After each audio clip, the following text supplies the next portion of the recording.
starting to play as Batman. This video is purely for entertainment and does not infringe on copyrights or laws. The rights to the novel and image belong to the original author. We do not claim ownership. Don't like waiting and want to listen to this fanfic in full now? Subscribe to our Patreon, where you'll find the best fanfics. Chapter 176 T-Shield. Batman. Li Changcheng's face was clearly filled with uncontrollable astonishment. The airborne carrier of the 9th Special Service should be the safest place in the world. But this guy could come and go casually, and he actually ran directly into the captain's office, even when the captain was inside. And he was wearing the face of one of their highest level infection incident experts. Even by Batman's standards, this was undoubtedly another refresh of his arrogance. If this ship is a flying grave, then this wave of operations is definitely no different from dancing on the grave, which is simply arrogant to a certain level. Ding. With the electronic sound of verification, the metal door slid open. The man walked in swaggeringly, and the automatic door closed behind him. It was Luo Yajin, the agent who was kidnapped from this ship not long ago, and was supposed to be a wanted person. He kept the shotgun in his hand at this moment, and the muzzle was locked on Li Changcheng's head. Li Changcheng. Well, not only did he break into the captain's room in front of the captain, but he also brought a wanted criminal with him. The arrogance level will be increased by 1 star. When the automatic door closed behind Luo Yajin, Li Changcheng's eyes lingered on the door for a moment, and then slowly said, "Then I guess the door lock system has been hacked by you, and the surveillance must have been hacked as well. It's amazing that you can hack in.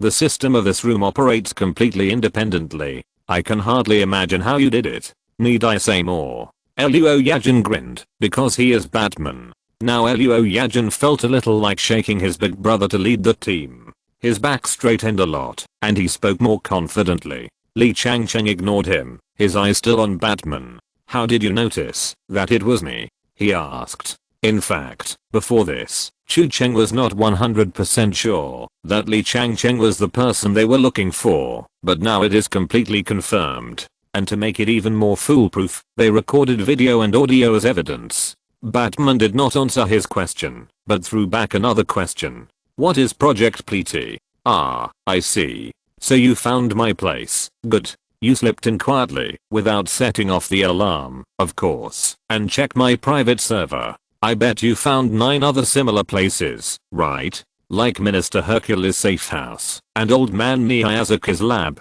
His guess was indeed good.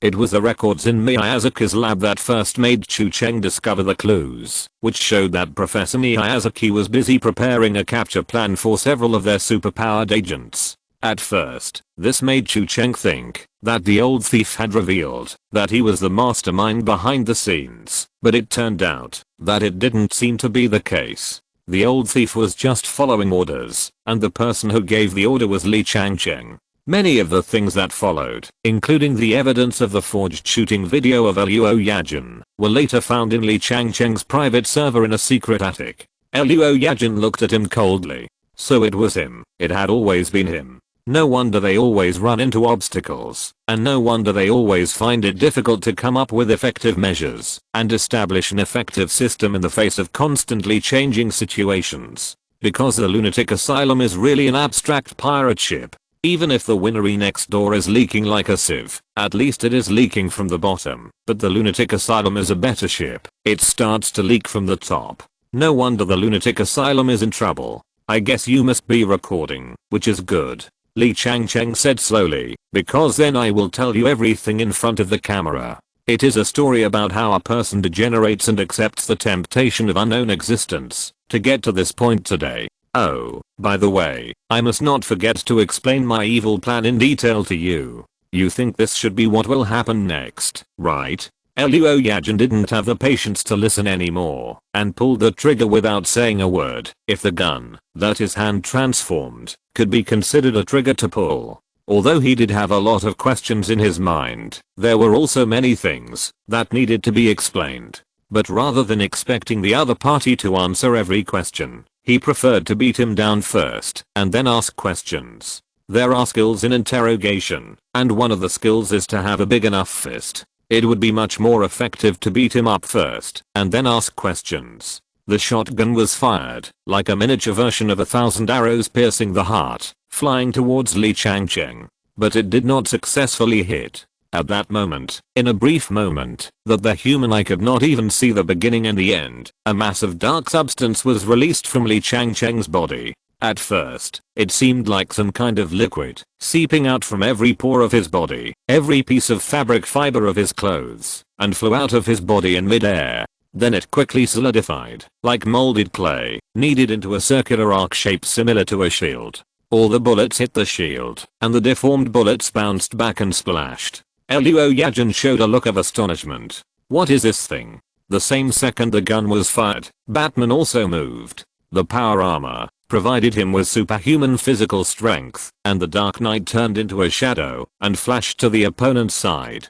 Chu Cheng should actually be regarded as predicting Agent Luo's shooting, and he controlled Batman to take action the moment before he pulled the trigger. Batman was in place at the moment the bullet hit and punched Li Changcheng in the side of his face. Although it is unknown what strange ability Li Changcheng used to resist the shotgun, he would be distracted by the firepower. In this situation, with the speed increasing effect of the armor, ordinary people would never have time to respond to this punch. Bang! Like the muffled sound of metal armor, Batman's punch was intercepted. It was that strange substance again. It penetrated the body like liquid and came out of the body, but it was as indestructible as steel. Batman's fist hit the barrier firmly, and the power structure of the armor made a hissing hum, but it did not shake this layer of defense at all. The next second, a lightning-shaped mark suddenly jumped out of the opponent's head. The eye-catching red color means that one can only defend and cannot parry. Even with Batman's six-fold accelerated reaction ability, there is still only a fleeting opportunity.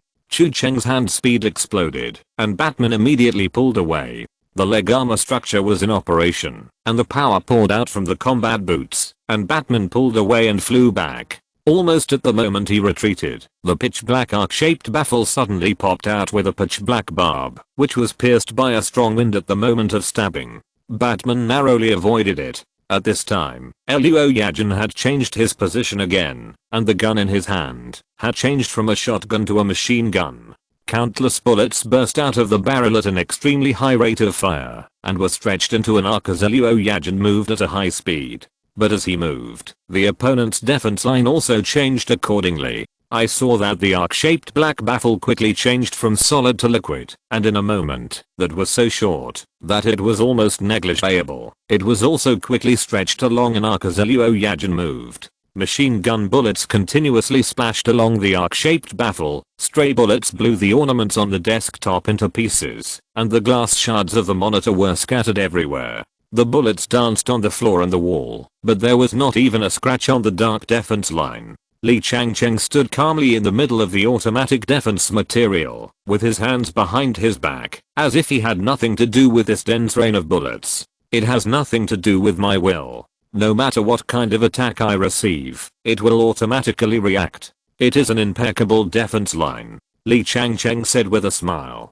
It is the basic material that constitutes the skin of some supreme ancient beings. I call it his shield. It is a material that transcends all materials in this world. Nothing in the world can hurt it, even. Boom. Luo Yajin put his hands together and transformed again. A rocket, bombarded with all his strength, took the opportunity to blast the other party in the face while he was talking. The explosion was deafening. The floor was blown open, the desk was thrown to the side, and everything in the room was blown into a sieve by shrapnel. However, when the impact swept through and the smoke dissipated, the wall made of black material was seen in front of Li Changcheng, still intact. Most of the room in front of the defense line was riddled with holes, but everything in the back was safe and sound. Li Changcheng didn't even mess up his hair, and there was not a speck of dust on his body. Like I said, Li Changcheng smiled lightly. Nothing in this world can hurt it. Chapter 177 Trojan Horse. Luo Yajin was also briefly shocked. What was that black thing? Is it so hard? Not only was it extremely hard, but it was also fully automatic. Almost all attacks launched at Li Changcheng from all angles would be blocked by that thing. So it seemed that Li Changcheng was not exaggerating.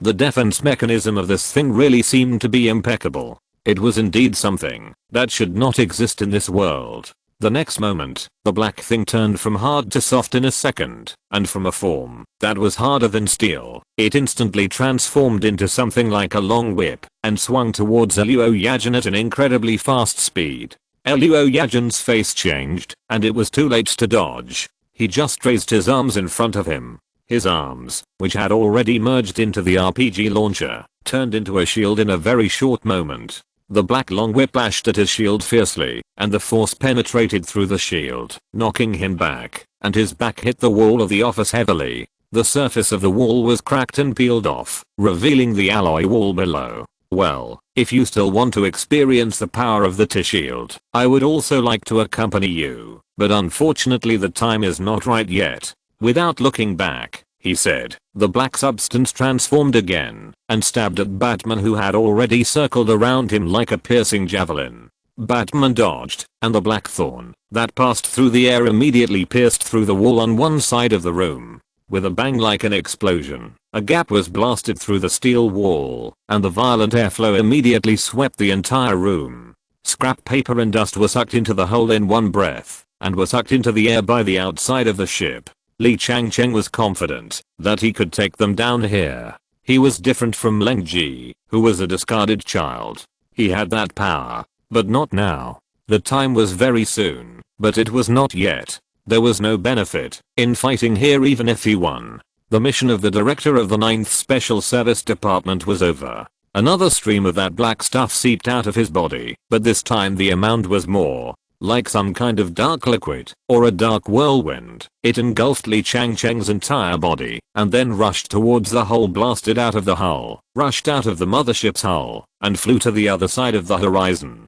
Damn it. Eluoyajan stood up with the help of the wall, looking at the black thing that was flying away outside the hole, and couldn't help grinning. What the hell is that? It can block knives and attack, but it can also be used as a flying vehicle. So unscientific. Then, Batman, who had just dodged the attack, stood up, ran to the hole, blasted out on the wall, and jumped out of the hole. He was in midair, and the moment the black cloak was powered on, it swooshed and unfolded against the wind pressure, turning into a pair of steel black wings. But unlike the previous conventional battlesuits, this time a small propulsion device was installed on the top of the cloak. Light blue plasma propulsion flames spurted out, causing Batman to accelerate suddenly, like a bird of prey in the dark night, drawing a burning track and sprinting in the direction of the shadow. Seeing this scene, Eluoyajan couldn't help but raise his eyebrows. What kind of new toy is this? Such a light and foldable propulsion device, such a superior single soldier flying ability. To be honest, he was a little envious. I'll ask Director Shi of the equipment department if this thing has a future. If so, I'll make one for me. It's also a new equipment unlocked after Batman upgrades. Unlike the traditional Batman suit, which only has the gliding function, this new armor can be adapted to a specific model of jet propulsion in the arsenal. This set of equipment is still similar to the cloak in appearance, but there is a core center placed near the neck on the back. It is usually folded and contracted, but once Batman's cloak is powered on and hardened into a black wing state, the core device will also unfold and become a small propeller. In this way, Batman can gain the ability to truly fly freely instead of just gliding at high altitude. Although the equipment principles and operation methods are different, the flying state is very similar to the Falcon of the M family next door. The altitude is constantly decreasing. The black substance condensed under Li Changcheng's feet. He stepped on the thing and flew at high speed, just like Sun Tzu stepping on the somersault cloud, with a feeling of flying in the clouds. He also soon saw Batman chasing closely behind him. His surprise was gone in an instant, and then he smiled. I have to say, you really give people constant surprises. Li Changcheng smiled. I'm more and more curious about how many little toys you have not shown yet. At such a distance and such a high speed, the sound of the fast wind almost dominated the entire field. Logically, both parties should not be able to hear anything. I know you can hear it, right? The hearing amplification of your battlesuit, or the technology of fixed point capture of the sound source. He continued to himself, you have a lot of tricks, and I have experienced them. But you have your tricks, and I have mine. As he spoke, two black shields flew out like sharp arrows piercing the night sky. The dark exterior was extremely concealed under the cover of night, and coupled with its extraordinary speed, it was almost impossible to defend against. But Chu Cheng's reaction was also extremely fast. Batman turned his body to the side under his control, and the first shot flew almost close to the bad mark on his chest. Then Batman turned 360 degrees almost like an acrobatic, flipped his body twice, and changed his position, dodging the second shot, while keeping his wings open, and continued to chase Li Changcheng. This is another ability that can make the equipment department and related experts stop their hearts and lungs. If Dr. Hines saw this, he might pound the table again and say, are all equipment with bats in their names monsters JPG, who can't break through the defense? Beautiful, even I can't help but praise it. As they spoke, they had already rushed into the Jiangdu city area. Li Changcheng dived all the way to lower his altitude, and from time to time he still threw out black tentacles to attack. But most of them were dodged by Batman with unscientific mobility like aerial stunts, which did not affect his pursuit speed at all. The distance between the two sides was shrinking. When they were close enough, the F key prompt flashed on Li Changcheng in front of Chu Cheng's screen. He pressed the key immediately without thinking, and Batman raised his hand instantly, and the grappling gun fired with a snap. The grappling claw bit towards Li Changcheng, as if it had eyes. But at the moment before hitting, the automatic defense of the shield was activated again. The black shield automatically emerged to block the grappling claw. The grappling claw bounced off, but the shield that bounced it off seemed to turn into a flexible claw, grabbing the grappling claw, pulling the load-bearing fiber, and throwing Batman to the side. At this time, the two sides were flying past the periphery of an office building, and Batman suddenly smashed the glass with a clang, and crashed into the office building. The black bat flew in with the glass fragments, and the armor smashed the white floor into cracks and dents. The people in the office exclaimed and jumped up and moved away. The moment Batman crashed through the glass, he quickly unhardened his wings, and turned them back into a cape. The armor took most of the impact, and he rolled twice on the ground, lying in the glass all over the floor without stopping. He raised his grappling gun, aimed at the direction where Li Changcheng was going, and shot at the wall of the building on that side. The load-bearing fibers contracted rapidly, and Batman accelerated towards that direction along the floor. During this time, he threw a bat bomb and hit the wall. Boom. The wall was blown to pieces, almost before he flew over. Batman was like an electromagnetic cannon ejected from the barrel along the track, shooting through the black smoke, and breaking through the wall.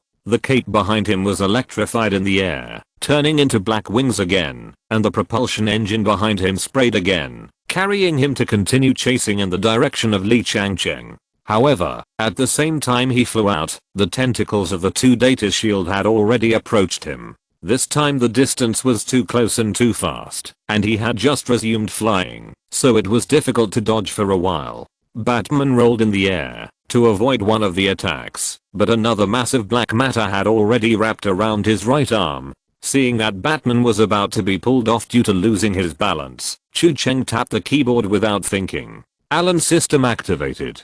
The atoms vibrated, and Batman's figure instantly shook into a residual image. The black tentacles grabbed nothing, and retreated back in boredom, returning to the body of Li Changcheng who was flying in the distance. The sudden move seemed extremely thrilling, as if Batman had finally resolved the crisis, but Chu Cheng couldn't help but curl his lips when he saw this scene on the screen. Have you heard of the story of the Trojan horse, Friday? He said. You mean the story of hiding the army in the Trojan horse, and defeating it from the inside, sir? Yes.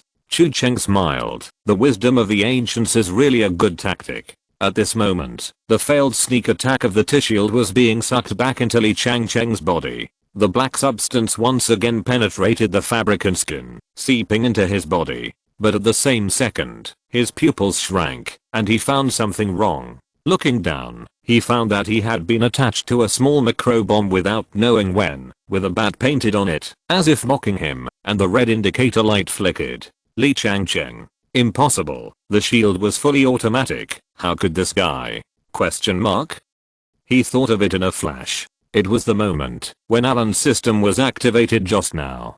Batman was holding the bomb in his hand when his shield grabbed his arm, and then he pulled his arm out of the middle of the shield by atomic oscillation, but the bomb remained in the middle. Then Li Changcheng recalled the part of the shield that was wrapped with the bomb, and sucked it back into his body, like a Trojan horse. Bang! Chu Cheng said softly. Boom. The gorgeous fireworks exploded in the air. Li Changcheng took the scorching impact head on, and fell to the ground from the fireball, burning. Chapter 178 Stuck by the neck? Question mark? The bat bomb exploded almost at zero distance from his face, and the damage was almost literally full. The small bomb released an unrealistic amount of light and heat, and the hot air quickly expanded into a burning fireball. Li Changcheng, who was floating in the air on the T-shield, lost his balance instantly. He was blown out of the explosion in an exaggerated way, and his figure pierced the fireball like a black dagger, and then fell headfirst into the square below. The burning track cut through the night, and Li Changcheng fell like a meteorite. The asphalt was smashed into pieces, and a burning pit was left in the middle of the road. A car on the road was caught off guard and hurriedly braked and turned. The whole car body turned sideways and barely stopped in front of the huge pit, but unexpectedly, the car behind it could not dodge and rear-ended it, hitting the door and deforming it. The whole car flipped on the ground, and the roof of the car dragged a bright spark on the road. The next second, a ball of black matter exploded from the pit, flipping the poor car in the opposite direction again. A hand reached out and grabbed the edge of the pit. Li Changcheng looked a little dusty at this time. The moment before the face-to-face detonation, the T-shield in his body also reacted. The liquid-like substance seeped out and covered his skin directly in the direction of the explosion as much as possible. But the time was too short and the explosion distance was too close. Even for his T-shield, which was known for its invincible defense, it was too hasty. The T-shield was still in the process of hardening and deployment, and the bat bomb exploded before the defense was fully formed. At this moment, he was covered in wounds and ragged clothes. The many red wounds on his body were recovering with difficulty under the physique of a special person. Before he fell to the ground, another part of the T-shield seeped out from his back and spread out quickly, but it was not completely hardened like before, but changed into a cushion-like shape, buffering and decelerating, while also absorbing some of the impact. If not for this, the scene might be even more tragic. He might not even be able to stand up. Li Changcheng coughed up 2 mouthfuls of blood and barely stood up. The colorful city streets made him a little dizzy, and the not so smooth landing made him have a slight tinnitus. He was careless. He should have known it earlier. The bat was not only extremely powerful, but also had a bunch of strange little props, and his insidious and cunning methods were endless. In his opinion, this was the most critical point. Leng Ji was once tricked by this guy and his mentality exploded. He should have been more cautious. But it was not a big problem. He still had absolute confidence in the T-shield in his body. As long as he was more cautious next time, he could easily. As he was thinking about it, his face changed slightly, as if he sensed something. The T-shield was instantly released from his body, turning into a ball of soft sand-like form that wrapped around his whole body, dragging him away and quickly pulling away to a distance of several meters. Just the next second, after he stepped back, a humanoid shadow fell from the sky, and with a loud bang, it smashed into the position where Li Changcheng had just been. The road surface exploded again with the blood pressure of a road maintenance worker, and a huge pit was smashed in the middle of the poor road again, and the shockwave spread with dust and gravel. It was not a skill or a move, but a pure free fall. Something embraced the gravity and fell vertically from a very high place, like a physical impact caused by a meteorite hitting the ground. After pulling away, Li Changcheng half crouched on the ground. The black substance was in front of him again in time, and the automatic defense mechanism of the shield blocked the impact and stones. Sand and stones were flying in the field, and the diffuse smoke reduced visibility to the lowest. Li Changcheng frowned and looked at the deep pit, and a bad premonition rose in his heart. What is this? A human missile? Yes, he saw it clearly, and the shape of the falling thing was clearly like a human figure. But judging from the sound of the fall just now, the impact from that height should have smashed even the special person into a pulp, right? What kind of suicide attack? But obviously not. The figure quickly climbed out of the deep pit and walked out of the deep pit as if nothing had happened. His movements were casual and careless, and there was no sign of any injury or inconvenience in movement. It was a man. Judging from his physique, he was quite strong. He was obviously not tall, but he looked fierce like a beast. He had a beard and a look that made him look very unpleasant. He was wearing a very ordinary white vest and dark blue jeans. Apart from looking a little fierce, he didn't seem to have any other special features. Wolverine. The material that the other party calls T-Shield is extremely hard. The power provided by Batman's suit and the high temperature of the Bat-bomb explosion are not enough to penetrate it. Friday said. Very good. Chu Cheng smiled. It's just right. Let's try how hard it is. Absolute defense? We are playing absolute defense. The opportunity to try out a new hero has come. Clang. Li Changcheng saw the bearded man clench his fists, and 2 pairs of 6 claws popped out from between his knuckles. The claws were made of some kind of metal, as white as paper, shining with metallic luster, reflecting the lights of the city. Wolverine kicked his feet, and the whole person flew into the air like a predatory beast, tearing through the air and grabbing down on the head. Although he didn't know what this was, Li Changcheng had already resumed the eye loose. If you move half a centimeter, standing still, with a master's demeanor. He had never seen a hero before, but it didn't matter. The defense of the T-Shield was absolute. It was the material that made up the body of the ancient demon god, and did not belong to this world. It was the absolute defense in the true sense. Sure enough, the T-Shield was activated, and it quickly solidified from liquid, like a layer of shield in front of him. Li Changcheng put his hands behind his back, looking at the figure that was rushing towards him with a bit of amusement and a bit of teasing in his eyes. Then he saw his absolute defense cracked. 3 steel-like claws, as the man's powerful arms swung down, touched the black T-Shield, but were not blocked as Li Changcheng thought. On the contrary, the sharp blade cut through the black shield like a hot blade cutting through butter, and with the beast-like roar of the bearded man, it penetrated the invincible T-Shield without hindrance, and continued to move towards Li Changcheng's face without slowing down. The playful smile on Li Changcheng's face solidified in a few tenths of a second. Almost without thinking, Li Changcheng hurriedly pulled away to dodge. The white blade light brushed his body and cut through, and blood splattered. As he flew back, his face was still full of astonishment and confusion. The invincible T-Shield was cracked? How is it possible? Question mark?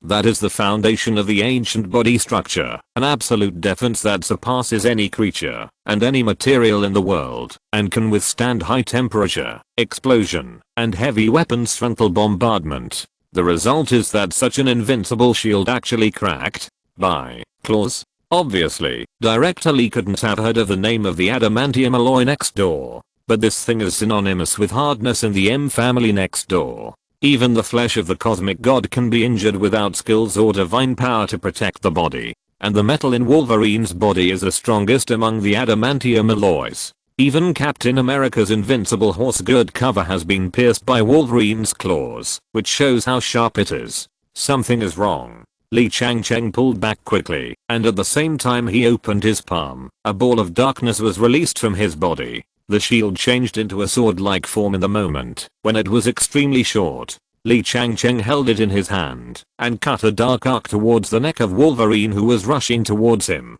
As the saying goes, an inch longer is an inch stronger. Although Wolverine attacked first, his claws were limited in length. Li Changcheng's weapon took advantage of the length of his hand, and intercepted the trajectory of Wolverine's attack with one sword. In this way, before Wolverine's claws can swing, this sword must cut off his head first. The shield is the strongest material. When used as a shield, it is an invincible shield, and when used as a sword, it can cut iron like mud. Nothing can stop it. However, Wolverine didn't care, and continued to roar like a beast, slashing with his claws, as if it was a tactic of blood for blood. Li Changcheng was shocked. Crazy? Don't want your head? A brief loss of consciousness made him miss the opportunity to change his tactics. The blade of the shield accurately broke the neck, but it didn't go deep enough before it hit an unbreakable resistance with a clang sound of metal clashing. Li Changcheng was shocked. The invincible blade of his shield was stuck. Was it used on the neck? Chapter 179 The second stage of shaking people. Damn it. The moment this thought came to his mind, Li Changcheng immediately pulled away and dodged. But although he reacted quickly and moved swiftly, he had missed the best opportunity after all, and it was too late. He only had time to avoid the vital points, and at the same time, the T-shield defense immediately seeped out of his body. Of course, it was not very effective. Even the defensive T-shield could not withstand the claws of Wolverine, not to mention the hastily released, and even incomplete state. The adamantium alloy bone claws cut through the black shield like a broken bamboo, and tore through Li Changcheng's body without losing momentum, and blood beads flew out. Li Changcheng's eyes widened, still unable to accept the fact in front of him. What's the situation with that claw? His invincible T-shield is so vulnerable in front of it? So doesn't this mean that this thing can even hurt the body of a great ancient being? Just having this thought made him feel outrageous and absurd. The shock even washed away the pain of his flesh being cut by the claws, and looking at the man in front of him at this time, he felt like he had seen a ghost.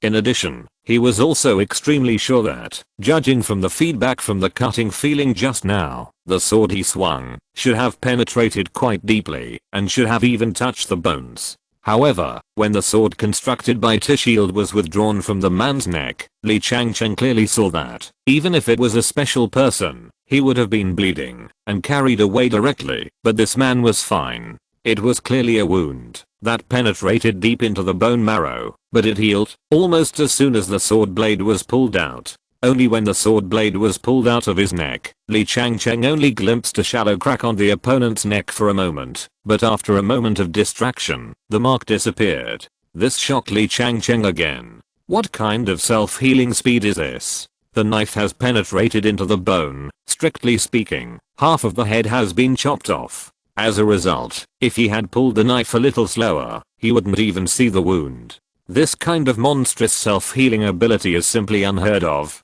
Even the most outrageous infected cannot match this speed. No, it's not just that. This guy not only heals quickly, but he is also extremely stubborn. The sword that T-shield transformed should theoretically be able to split everything, but it was stuck on this guy's neck. Is this a piece of steel? No, even if it was steel, it should be split. I have never heard of such an outrageous thing. After a few more moves, he soon found that, although Wolverine's main characteristics are his indestructible claws and ridiculous flesh, he does not rely entirely on these to make a living. He is proficient in fighting. In his life, that is much longer than that of ordinary people, he has plenty of time to learn martial arts and special moves from all over the world, especially Japanese ninjutsu. Although his skills may still be different from those of the monsters who specialize in fighting in Marvel, it is no exaggeration to say that he is a martial arts master. At the same time, he has the ability of beast sense, which is similar to Spider-Man's spider sense. Although it is impossible to have the exaggerated sensing ability of the bug that can predict the future, it also gives Wolverine extraordinary reaction and speed. So many times, Wolverine can only bear the damage because he is the mount of the team and does not lose blood when being hit, but in fact, he is not unable to avoid many attacks.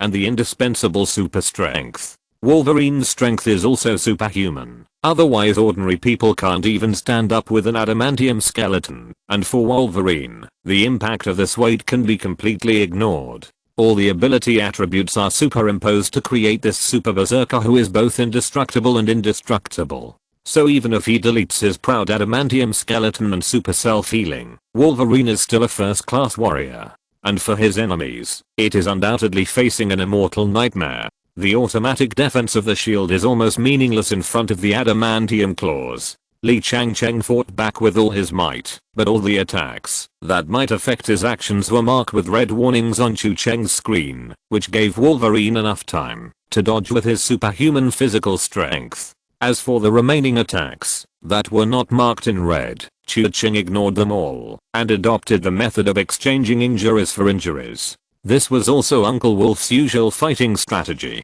No matter if he hurt the enemy by 1000 and lost 800 of his own, as long as Uncle Wolf had output, even if he hurt the enemy by 800 and lost 10,000 of his own, he would still make a profit. Infinite health bar is so willful. His body was cut open by the adamantium claws again, and as blood splashed, Li Changcheng had already abandoned his previous calmness and showed a solemn expression. He was still a little too arrogant. His confidence in the power he had obtained from the extraordinary existence and in the shield made him swell for a time, but now he realized that he still underestimated his opponent. The organizations behind these superheroes are indeed not to be underestimated. These endless new heroes and their increasingly weird abilities are really disturbing. Although it was different from the original plan, and although it should not have been the time node in the plan, it seemed that there was no other choice. If he continued like this, he would not even be able to get out of this predicament, and he would be chopped into pieces by this beast-like man with his bare hands. Li Changcheng narrowed his eyes. The plan went directly to the next stage. It was also the final stage. Wolverine stepped forward, waving his claws, and about to chase, but suddenly felt his body pause, as if his legs were fixed in place. Looking closely, he found that a claw suddenly stretched out from the ground under his feet, suddenly grabbed his ankle, and fixed his movement. The next second, the shield pierced his body head on like a spear. This shot was aimed accurately, and it penetrated his heart, sending him flying in the air, from the front chest to the back, and nailed to the wall behind. If it were an ordinary person, his heart would be smashed into pieces, and he would be buried directly. But Uncle Wolf only groaned, and then a series of QTE prompts popped up on Chu Cheng's screen. He swung his claws, and cut off the spear that was nailing him. Then he broke free with a force, and the blood hole in his heart healed in the blink of an eye. It seemed that he was stabbed all over the ground, but in fact, it might be HP 1. The blood bar was full again in the blink of an eye. For him, it was just a slightly bigger scraping. At this time, through Uncle Wolf's perspective, Chu Cheng also saw clearly what attacked him. The first thing that emerged from the ground was a dark and shriveled hand. Then the ground loosened and cracked, and with a click, a dark shadow drilled out from the ground. Gao. Exactly the same as the one encountered in the underground ruins before. Then more parts of the ground cracked, and more hands emerged, just like zombies crawling out of a grave. A large number of Gaos crawled out from nowhere, and occupied the entire square in a moment. Chu Cheng understood. Good guy, the classic boss second stage of shaking minions, right?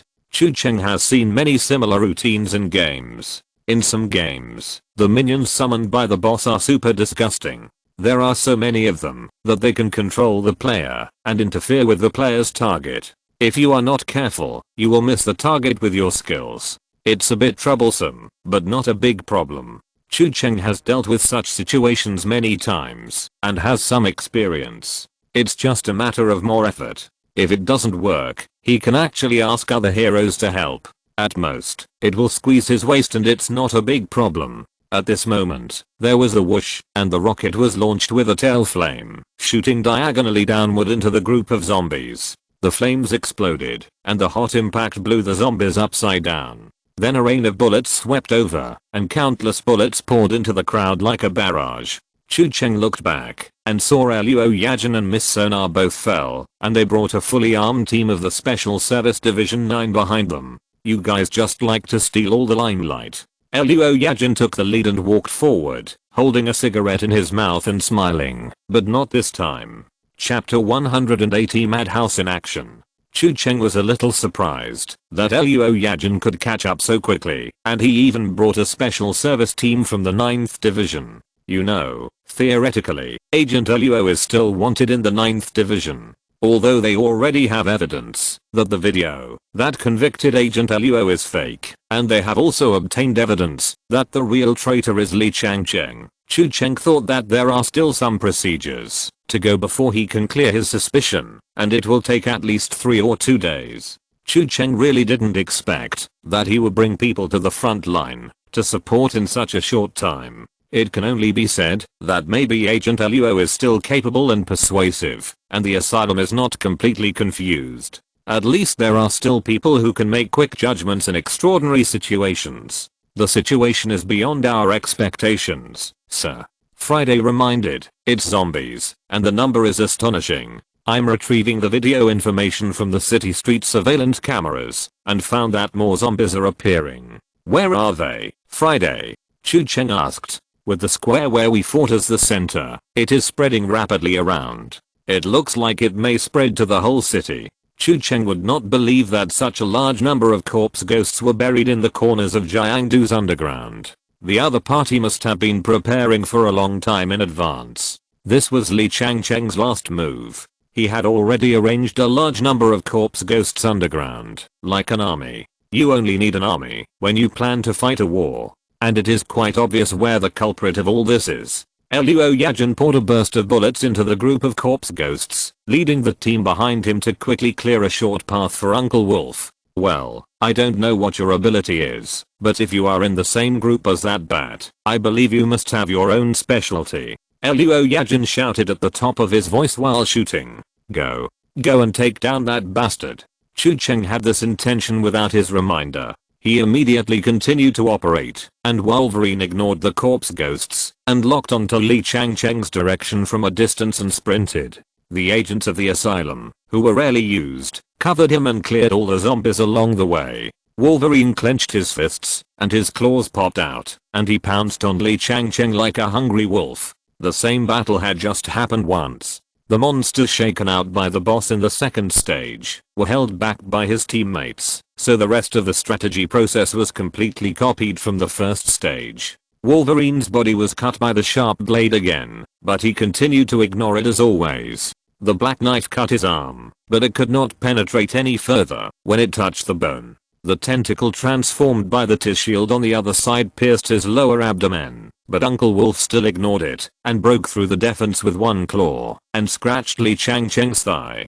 The adamantium claw still maintained its unparalleled record, and with Uncle Wolf's physical strength and skills, Li Changcheng still had no power to fight back. His proud defense was as weak as paper in front of Wolverine's claws. After a few rounds, he was pushed against the wall by Wolverine, and the claws and the shield pierced his body. Of course, as a price, Wolverine was also stabbed in the throat, heart and knees. At this time, his originally white shirt was soaked in blood, and he wanted to bleed a basin of blood, but it was still fine. Li Changcheng was pushed against the wall, vomiting blood, and squinting his eyes, to stare at Wolverine in front of him, who had almost turned into a bloody man. They were so close that theoretically they could even smell the blood on each other. You must think you are very smart now. You have seen through my identity, and have repeatedly interfered with our plans, right? He said in a deep voice, but it's too late. All the gals we arranged have been released. Do you know what this means? It means that this city is finished. The death they spread, all the despair, the fear of loss, those will become excellent nutrients. This is the final curtain. It is the final curtain of you and this city, but it is only a prologue for the unsealed lettuce, the horn of its awakening. Can you hear it? The sound of fear, the sound of death. That is the sound of the changing times, the sound of the true and correct power guiding the world forward. There was no response. Wolverine completely ignored it and raised his hand to drop another claw on his head. Li Changcheng dodged it narrowly, and the shield of the shield buffered the attack of the claws, but it still couldn't stop it. Li Changcheng's left hand was broken at the elbow, and blood spurted out like a fountain. The broken arm flew out with a trail of blood. Li Changcheng groaned, fell to the ground holding his broken arm, but immediately rolled on the spot. A ball of T-shield was released, dragging him back quickly. Blood dripped down Wolverine's claws. He looked at Li Changcheng expressionlessly. You talk too much. The zombies are constantly coming out from the ground. They spread like locusts, and each individual seems crazy and irrational, but the overall action is unexpectedly neat, and even strategic. For example, the zombies that came out of the 39th Street, they obviously have the strategic intention of seizing the high ground.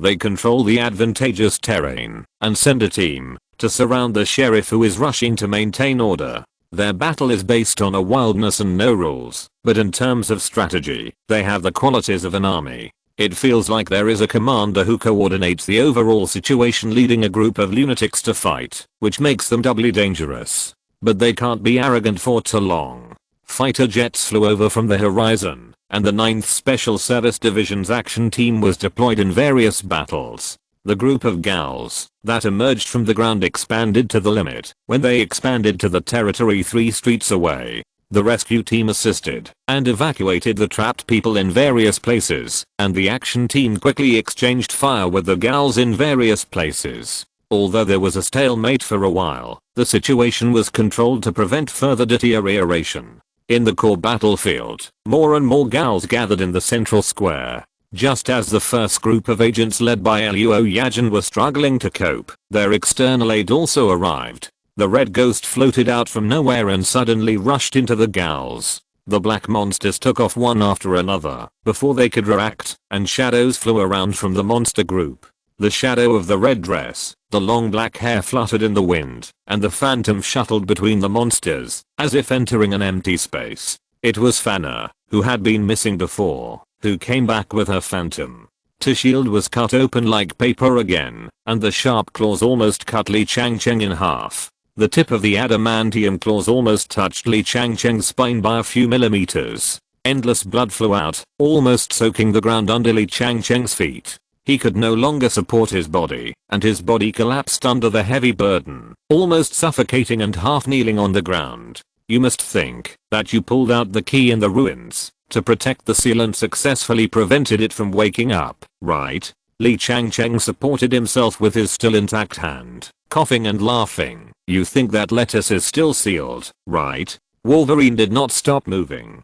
Her shield was still stubbornly trying to defend itself automatically, and of course it was broken by the sharp claws again without any surprise. The sharp claws pierced his heart. This made Li Changcheng groan. His breathing stagnated, and his words paused for a moment, but he soon continued to speak. You don't understand, he continued in a deep voice, ignoring his injuries. I allowed you to take the key, because it is no longer necessary. The key has completed its mission, the seal has been successfully lifted, and Lettuce has long since awakened. The moment the words fell, the ground the two were standing on suddenly shattered. The entire square collapsed, and the ground sank. A huge shadow like a mountain broke out of the ground and rose up from the ground, as if it was standing tall. Chapter 181 Bats in the Sky. A few minutes ago. This is an urgent report from Jiangdu Daily. The chaos in the central square is still going on, and a large number of unidentified creatures are gathering in the center of the square. The 9th Special Service is maintaining order and controlling the situation. There is also intelligence that a figure suspected to be Batman is seen flying over. Wait. New information from the front line. A giant creature appeared in the central square. That was a picture taken from a helicopter aerial camera. Although the distance was very far, it did not affect the clarity of the details in the picture at all. The ground of the central square suddenly collapsed, and the surrounding houses and buildings seemed to be dragged into the ground by invisible hands. A black thing drilled out from the ground, and smoke and dust splashed everywhere. At first, it looked like some kind of cylindrical thing, and its original appearance could not be seen clearly through the agitated dust and thick smoke. But when the smoke dissipated, and the camera zoomed in, it was found that the shape was a bit like the trunk of a tree, tied like a twist, but the overall shape and texture were clearly like some kind of creature. It had no obvious head, but it had 6 arms. A single eye opened on the twisted body near the trunk, like a huge twisted curved mirror, reflecting the dilapidated streets, the dust and the debris, which were full of indifference. Oh my god, I've never seen anything like this. The reporter opened his mouth, but couldn't speak, as if he had temporarily lost the ability to speak. It was something that people had never faced before, not only because of its huge size, but also because of its strange and disturbing shape. Looking at it is like looking directly at fear itself, making people shudder for no reason. Even people sitting at home, watching this thing through the TV and computer screens felt an extraordinary horror. You may find magical creatures with designs that are 100 times more terrifying than it in movies and TV screens, but they can't compare to the thrill you feel when you look at this thing with your own eyes. I don't know how to describe it. The reporter tried to control his emotions and forced himself to speak again with professional ethics. We can only pray for the heroes fighting on the front line now. The editor-in-chief of the newspaper, Wang Zeduo, was silent for a moment when he saw the scene taken by the reporter from the front line. Then he suddenly picked up his mobile phone and made a series of calls. Yes, I remember our small event next week. The preparation should be in place, right? He paused. Yes, that's right. It's now. I'm not crazy. My nephew was on that runaway train, and a vigilante named Spider-Man saved him. So if there is anything we can do, I think now is the best time. A few minutes later. Now, a building collapsed and hit Wolverine head on. Although Uncle Wolf had thick skin and flesh and didn't lose much blood, he was stuck in the ruins in a not so good position. Of course, it would be no problem to dig it out with claws, but Chu Cheng didn't bother. Chu Cheng directly switched to Batman, activated the Allen mode, and flew out with shock penetration. Uncle Wolf's mission was over. Although his claws were indestructible, a giant creature of this size was obviously not in his area of expertise, so he had to hire more professionals to deal with it. The number of zombies coming out of the ground was also increasing, and the pressure on Luo Yajin's team was also increasing. Although it was said that reinforcement were on the way, it would obviously take some time. The fastest reinforcement was a jet fighter from the 9th Department. From a distance, it first threw 2 missiles at the largest and most eye-catching target, and a dazzling fire exploded on the huge twisted body. Then the plane dived down, and a string of machine gun bullets swept down, causing sparks to fly on the black body. But to be honest, this scene of a small plane alone catching a supergiant creature and firing at it was familiar to Chu Cheng. It looked like the light giant was using missiles to scrub and cupping to prove the monster's awesomeness before it appeared. Sure enough, a wave of fire swept down, and it was really that scraping. After that, one of the 6 palms of the thing suddenly opened, and a tentacle suddenly shot out from the palm, slashing in the air like a whip. Half of the fighter's wing was instantly broken in half, and it fell head first, trailing black smoke. After that, the pilot ejected and parachuted, and the plane plowed the land.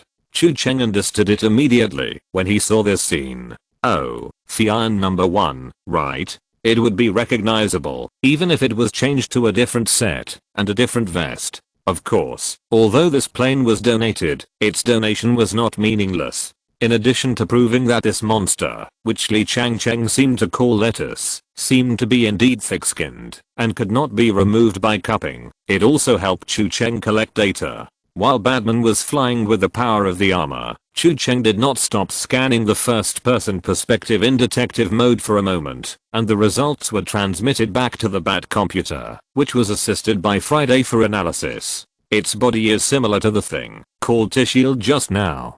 Friday gave feedback quickly, but the scan found that its purity is not high, and it is mixed with a lot of impurities of other conventional components, which should reduce its defensive performance. Is there impurities? Yes. I compared it with the black armor on Leng Ji's body that I met in the underground ruins before. Now I compare it with that one. It should also be a kind of T-Shield, but the purity is also low. Including his mass-produced clones, they are also covered with similar substances, but the purity is lower.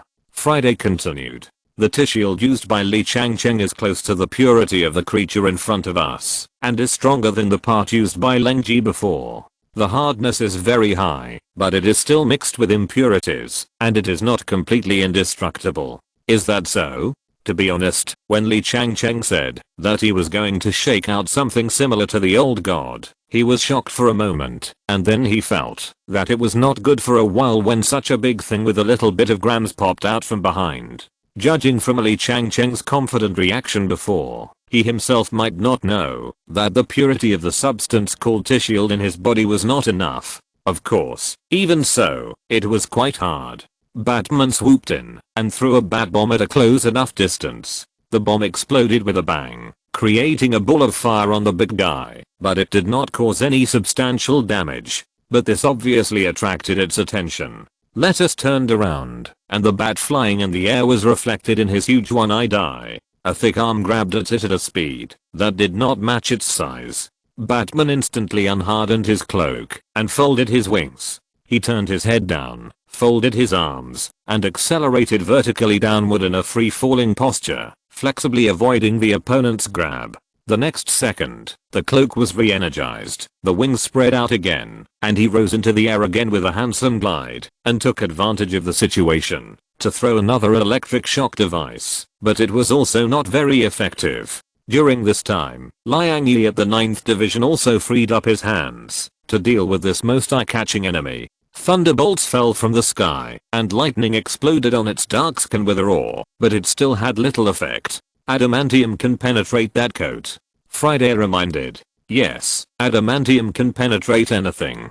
but this thing is a bit too big for the claws. Chu Cheng was operating Batman while speaking, and he used a set of gorgeous aerial stunts to dodge the opponent's grabbing arm, and continued to accelerate after regaining balance. We need real heavy firepower. I have called the Batwing. Chu Cheng was interrupted by a loud bang before he finished speaking. It was the sound of a huge fist hitting the ground, like a thunderous explosion, causing a dramatic change in the air pressure of the entire square space. The strong wind raged like a rage, and the earth exploded with the amplitude of a road maintenance worker's blood pressure. Exaggerated huge pits were blown out on the ground, and the indiscriminate impact crushed the nearby zombies into pieces. Batman was swept into the storm, and his wings used for floating made him more affected by the strong wind at this time.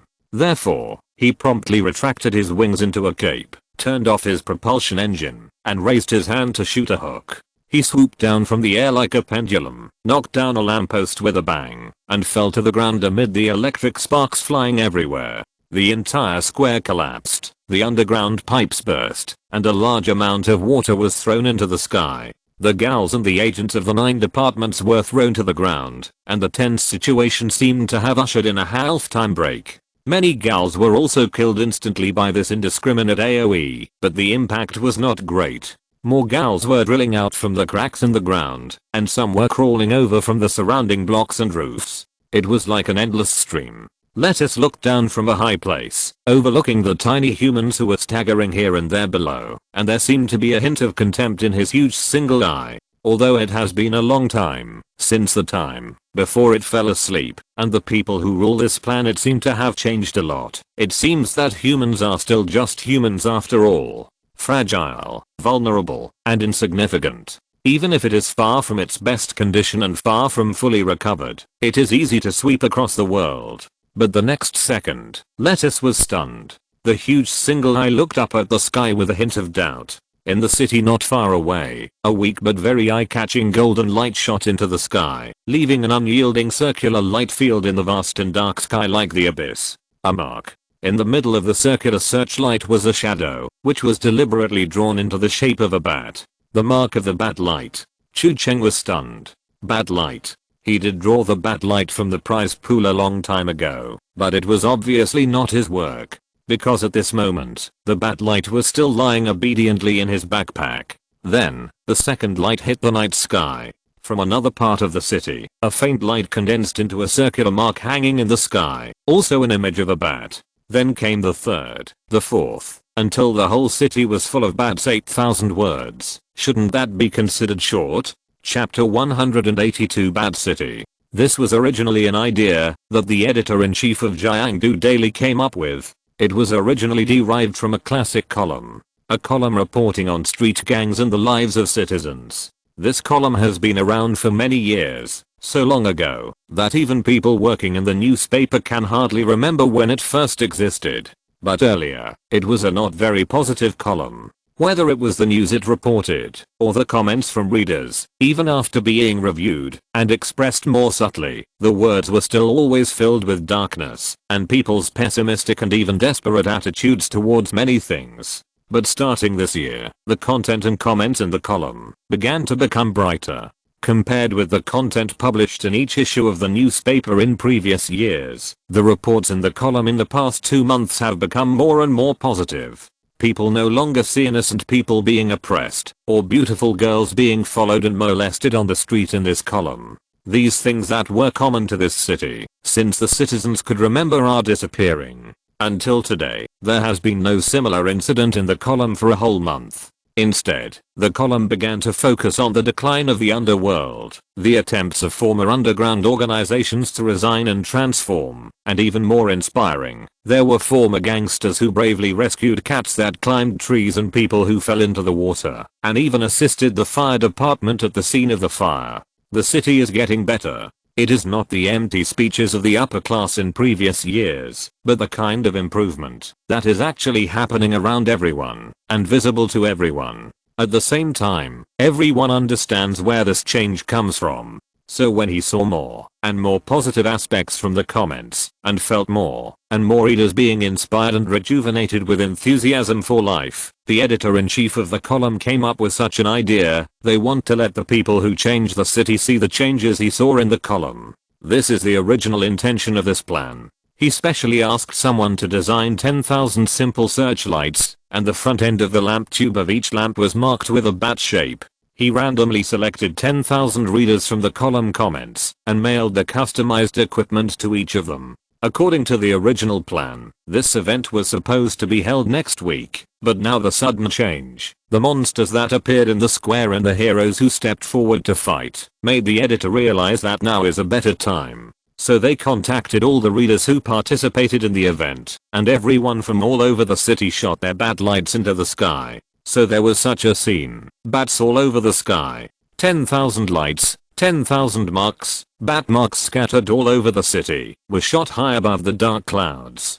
When the city was trapped in darkness, it was Batman who stepped forward and gave all the confused and fearful people a light, a direction to look up, so that they knew everything was fine. And now that everything has become better, they will return the lights to thousands of homes. When Lettuce saw this scene, the huge single eye on his body almost widened. From the moment the lights appeared in the sky, it could clearly feel that its nutrients were decreasing. From the moment it appeared, the panic and fear of the people in this city reached an extremely high value, but never expected that it was not the starting point, but the peak. Since the lights of the bats were on and more people noticed them, negative emotions began to fade away rapidly. It could clearly feel that people's fear of it was fading, replaced by some more positive and uplifting emotions. Even the tiny people who were trapped and facing it at his feet were the same. It could feel that these people didn't seem to be as afraid of it. Why?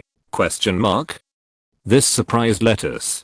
Thinking back to the time before it fell into a deep sleep, every time it appeared in the world, countless people were heartbroken and caused unrest. The ancient people worshipped it as a god and demon. Not to mention the idea of resistance. They didn't even dare to think when facing it, and could only let it manipulate them like puppets. But the human beings of this era feel clearly different. Snap. Batman raised his hand, and the grappling gun helped him rise into the air and landed somewhere in the void. When everyone focused their eyes, they found that a light blue wave rolled through the air, and the black steel raptor lifted its invisibility and appeared out of thin air in the night. Batman has boarded his plane. The new fighter plane that Batman obtained after upgrading in the B-level equipment pool is called Batwing. It is the most powerful model that Chu Cheng found after screening all the vehicles in the arsenal. Although the weapon system of the previous level of chariots or airplanes is also equipped with lethal weapons for fighting monsters, the body itself is still designed to deal with ordinary criminals, or at most organized terrorist groups. But this one is different. This Batwing is designed as a Zengian equipment. From head to toe, it is the top of the top configuration. It is specially designed to fight against aliens, far ahead of the super black technology configured by the DC Earth military. If Spider-Man and his group are the strongest individual combat heroes in Chu Cheng's hands, then Batman driving this Batwing should be the strongest DPS in Chu Cheng's hands. Under the sky full of bat lights that make the night as bright as day, the black steel wing takes off. Batman sits in the cockpit, the windshield is sealed, and the automatic lock on the R screen in front of him immediately aims at the huge ancient existence not far away. Lettuce had roughly realized the problem by now. Its huge single eye raised and locked onto the peculiar streamlined aircraft in front of it. It was this person. Because of his existence, the fear of the surrounding humans was greatly reduced. It seemed that everyone had great expectations for him, as if people believed that his existence could turn the tide. Ridiculous. Lettuce looked down on him. It could feel that this was just a human dressed strangely, no different from other people. This made it even feel that it was ridiculous that those people really thought that such a mere human could change anything. But this also made things simpler. As long as it defeated this person in front of everyone else, hope would be shattered. People whose hope was extinguished would fall into deeper despair, more darkness and fear, and more nutrients, which could help it recover to its best condition faster. People who think they can carry hope will become fools if they overestimate their own abilities, which will bring more terrible despair. So now all they have to do is defeat this guy and tear their hope apart. The moment the thought moved, the tentacles suddenly broke through the air and pierced out. But the Batwing also responded immediately. The two thrusters at the bottom fired simultaneously, and the reverse thrust allowed the light fuselage to move sideways with almost impossible maneuverability. The fully upgraded Batwing has more outrageous maneuverability and thrust than the previous model. In addition, Batman, assisted by the neural link armor, has 6 times the nerve reflexes of ordinary people, which makes the Batwing's reaction speed also increase to the extreme. At the moment of pulling up to avoid, the Batwing also counterattacked at the same time. A missile flew out from the rack protruding from the bottom, instantly breaking the sound barrier and flying towards the top of the giant shadow. Lettuce sneered in his heart. Another human toy. It has just killed a flying toy of this kind in seconds, and it has also experienced the missile bath without any damage. This undoubtedly made this ancient existence more inflated. He felt that, although humans have made great progress over time, toys are still toys after all, and they are not worth mentioning in front of these higher level beings. Just like this inconspicuous thing, that is as small as a finger. Can you still kill me in one shot? Bang. The ultra concentrated quick freezing energy exploded, and the sky was covered with icy flowers that fell like heavy snow. The almost anti-physical instantaneous low temperature froze its entire huge body in the blink of an eye. If you're listening to this novel on a channel other than Fanfic World, it means they downloaded and uploaded it without effort. We cordially invite you to visit our channel, Mundo Fanfic Novelos. There you'll find the original version of this story and you can explore many other novels of various genres. We're waiting for you to immerse yourself in a world of incredible novels. Chapter 183. No need to renew your life to clear the level. The first sneak attack from the Batwing startled the old man who had just woken up. Such a drastic temperature change, such an extreme large-scale freezing ability. Is this something that low-level life can do? Since when did humans, who they regarded as insects, master such power? Of course, this level of problem is not serious. Although it was surprised, it was not so serious that it could be taken down directly. After being frozen for just a few seconds, the ice began to melt, and a large amount of water fell on the ground like a waterfall, and the cracks spread like a spider web at a speed visible to the naked eye. Then there was a crisp sound of crack, and 6 thick and strong arms broke free, exploding like an iceberg. They waved vigorously, throwing away the broken ice fragments all over their bodies, and countless broken ice smashed into pieces on the ground. The target's body temperature has risen sharply, Friday said.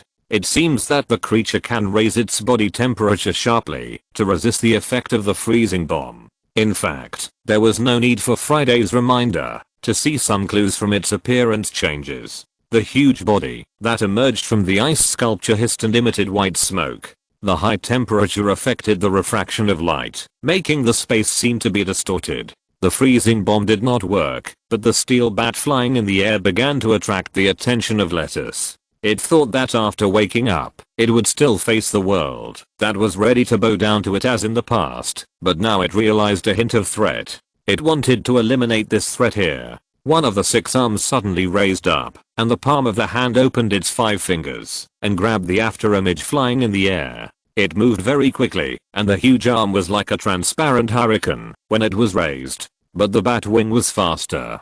The unscientific propulsion engine at its tail allowed it to break the speed of sound in a very short time, and it used its speed to get rid of this fatal grab. Lettuce obviously had a speed and reaction that did not match its huge body, but the Batwing was faster.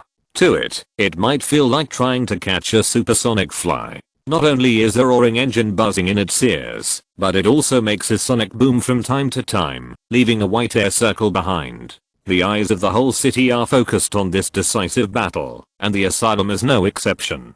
The remaining high-level people in the graveyard, who seem to have no traitors, and are all experts, sat around the table. When they saw this scene, their eyes were all cast at the same time towards Dr. Hines. Of course, Dr. Hines knew what they wanted to ask without them saying anything, and he couldn't help but frowned. It can't be done. It's impossible.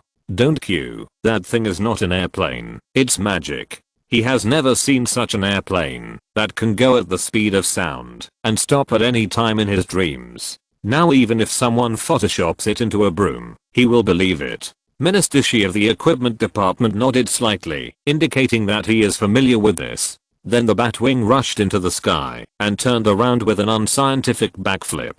The movement was gorgeous and graceful, like an Olympic gymnast in an airplane. It maintained its super high speed and rushed towards Lettuce. The machine guns hidden on both sides of the wing popped out, and the super high speed machine guns spewed out special warheads made by Wayne technology. That was the only unconventional warhead carried by the Batwing in the DC universe. When the Wayne group first started the plan, it expected it to be able to penetrate all known armor on the Earth. When the development department boasted about raising funds, it claimed that it could make depleted uranium bombs a thing of the past. But the project was eventually abandoned due to technical difficulties and the outrageous cost of single-shot ammunition. Until the chairman of their company, who was rich enough to rival a country and had too much time to spare, quietly stole the project, privately developed and even optimized the formula, making the Batwing the only fighter in the world equipped with this kind of super weapon that the world had never even heard of and died in the womb. And now, it is pouring firepower unreservedly on a super live target that is nearly 100 meters tall. The components of Lettuce's body surface are all the kind of structure that Li Changcheng called T-shield. Although the purity is not comparable to that of its peak due to the incomplete resurrection, it should be able to withstand any damage. But when the bullets of the super high-speed machine gun hit it like raindrops, it felt pain and shock and anger. It could feel that the T-shield was being melted and torn, and the dense pain spread from the impact points of its body. Lettuce was furious. Can humans hurt it? Those humans who have been timid and humble since ancient times and dare not even look directly at it? It has become completely serious. A round of bullets swept by, and the Batwings dragged the tail flame to pull the altitude, but the bullet craters left on Lettuce's dark body surface were recovering at a speed visible to the naked eye. Can hurt is actually a relatively broad concept, which only means that the firepower of the Batwings is enough to break the defense, but this does not take Lettuce's self-healing ability into consideration. So, in summary, even Batwing's super machine gun can only cause painful damage to it.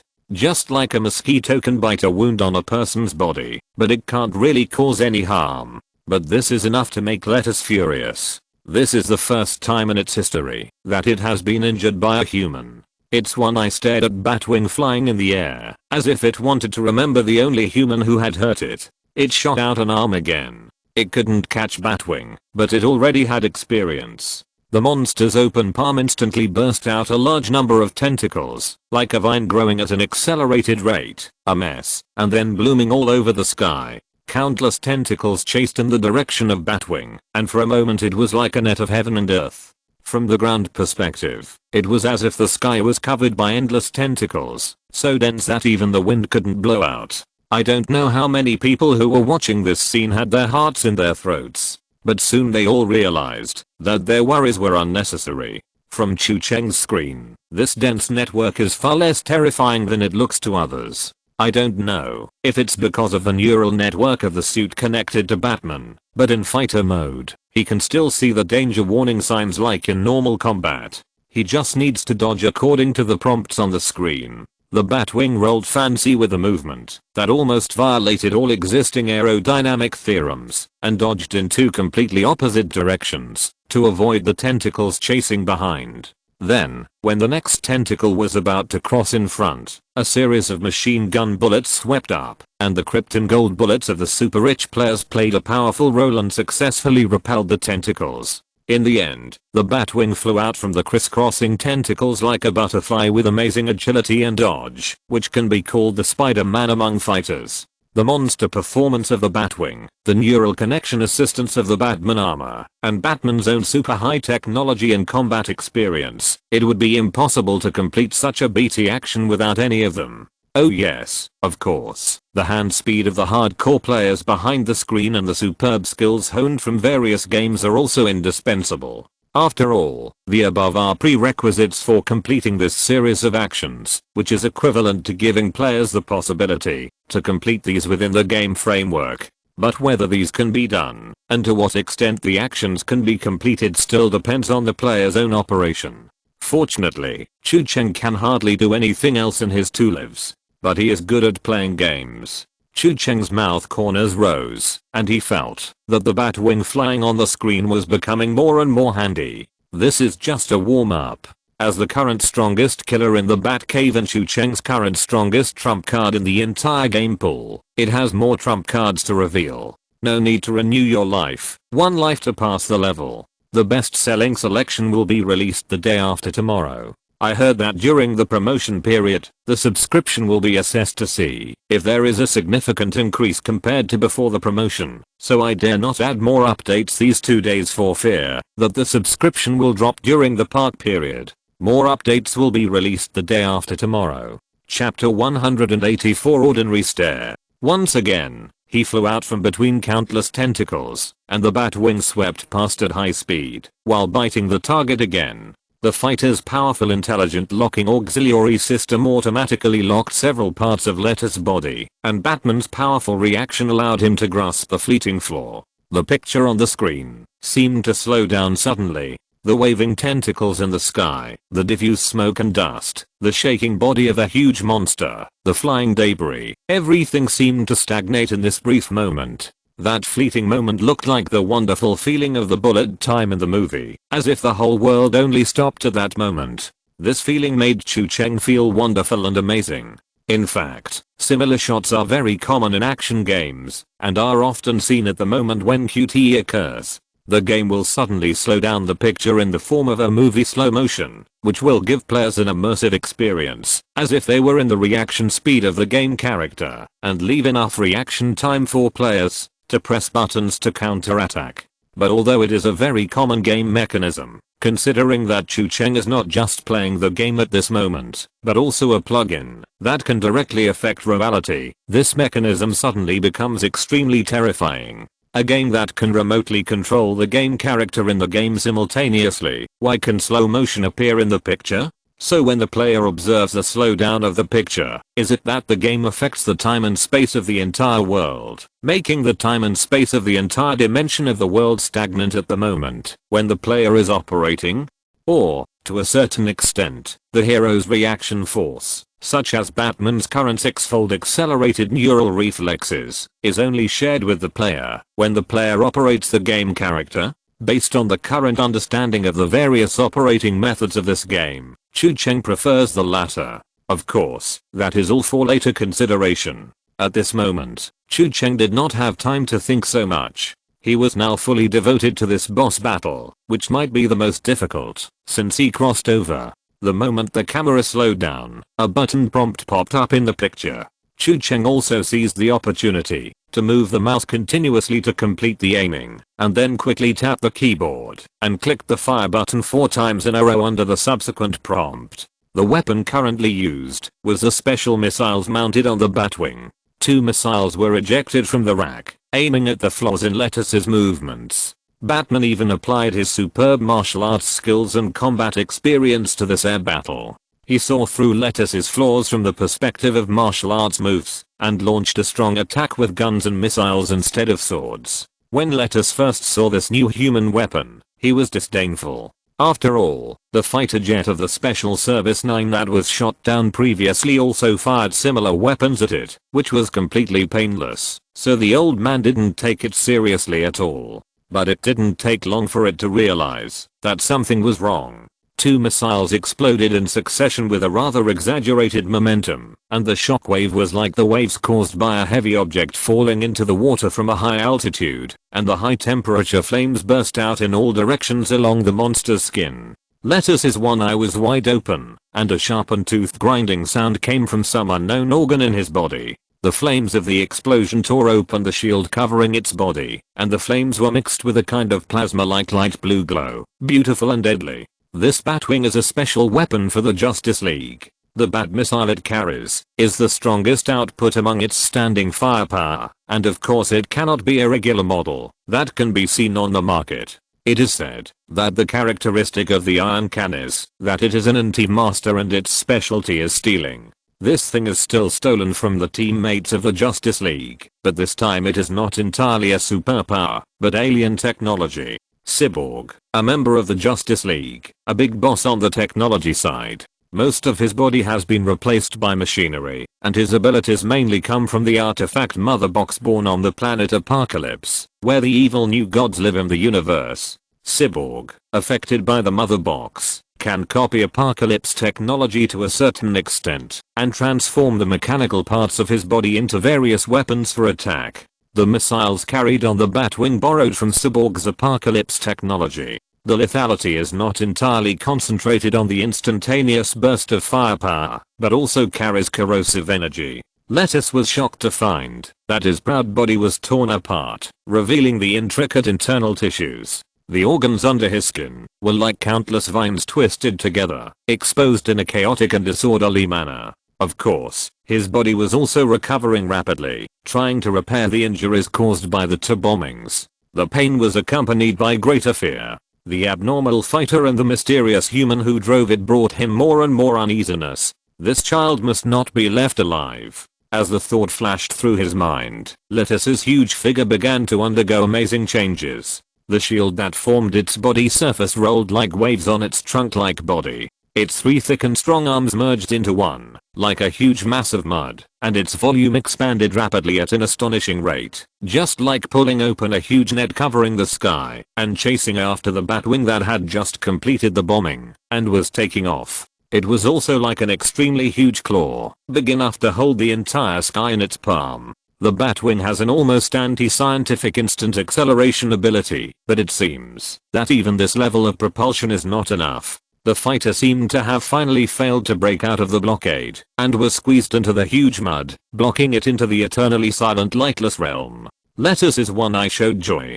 Success. It caught it. This annoying and arrogant bug. The next thing it had to do was to grind this stink bug into powder. But in the next second, the Blackwing, that was watched by countless people and carried the hope of the entire city, broke through the shackles, penetrated the black blockade directly, and returned to the night sky. Lettuce's one eye widened instantly. Impossible. It clearly felt that the small flying object actually ignored its body and penetrated. It was as if it had become a phantom at that moment, an image that did not exist in reality and could not be touched or hurt. This was of course still the Allen system, which stole the Flash's ability to give the Batwing a short-term shock penetration ability. The energy reserve of a fighter plane is naturally much more than that of a tight-fitting armor, but the energy consumed to make an entire fighter plane vibrate and penetrate is much higher than that of penetrating a person. Therefore, the Batwing can only vibrate and penetrate in a very short moment, and it consumes a lot of energy, and it will take a long time to recover. Of course, it is enough as a trump card, and this trump card has shocked this ancient comrade like being struck by lightning. Can it switch between reality and illusion at will? This is not invincible. Question mark? Is this still the power mastered by the humble and tiny creatures in his memory? Question mark? At this time, Lettuce has woken up from the long-lost pleasure of regaining freedom, and the ambition to command the whole world at the beginning has also disappeared. What is left in its mind is not the doubt about this nightmare reality, but only this thought: which idiot is so anxious to wake me up? The human beings are so terrible now, and I'm asked to fight against such monsters in my current half-dead state? If you can do it, you can do it. Question mark? The extremely furious old comrade seemed to have completely ignored the fact that he had tricked others into letting him out. 3 more missiles were fired. 2 of them were Apocalypse missiles. 2 huge holes were blown out of Lettuce's body before his previous wounds had healed. The third was a freezing bomb.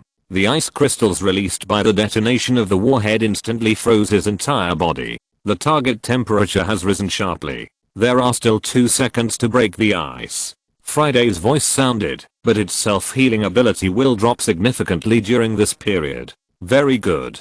Chu Cheng said. This was exactly their original purpose. Although the freezing bomb seemed to be ineffective against it, in order to break the ice, it needed to use a lot of energy to instantly raise its body temperature, and its self-healing ability would drop accordingly. In addition, according to the DC side, the low temperature ability of Captain Cold and Freeze can inhibit the thermal motion of molecules, and all life activities will be inhibited in their temperature field, including the self-healing ability of various extraordinary creatures. Lettuce's actions were controlled. Holes were opened in many places on his body, and his self-healing ability was also blocked. Opportunities are rare, and the Batwing slowed down sharply and hovered in front of the giant creature, preparing a fatal blow. It needed a powerful enough blow, stronger than the extraordinary firepower just now, enough to complete the ultimate move. The Batwing really had such a weapon on board. It had already begun to accumulate power before it stopped aiming. The black barrel protruded from the bottom of the fighter and locked onto the target from a distance. Some extremely powerful energy gathered towards the muzzle, and the entire black body seemed to become red hot because of it. Even the space it was in seemed to be distorted under the high temperature, and the red hot glow was like lava rolling in the muzzle. It was still a weapon developed by the master who carried forward his fine tradition of stealing from the technology tree. But this time, the weapon he stole was the signature ability of his best buddy, the best friend in the world, the strongest creature on DC Earth, and the #1 cheater in the Justice League, Superman, which was thermal vision. Because of its high power and high energy consumption, the Batwing's energy in the body itself can only withstand one shot, and it needs a long time to cool down, otherwise it will be at risk of exploding and disintegrating. So for the Batwing, this is a trick that must be guaranteed to kill once it is used. But considering that for Superman, this level of skill may at best be regarded as a casual attack, and it may even be a lot of water, so Chu Cheng is more willing to call it a normal stare.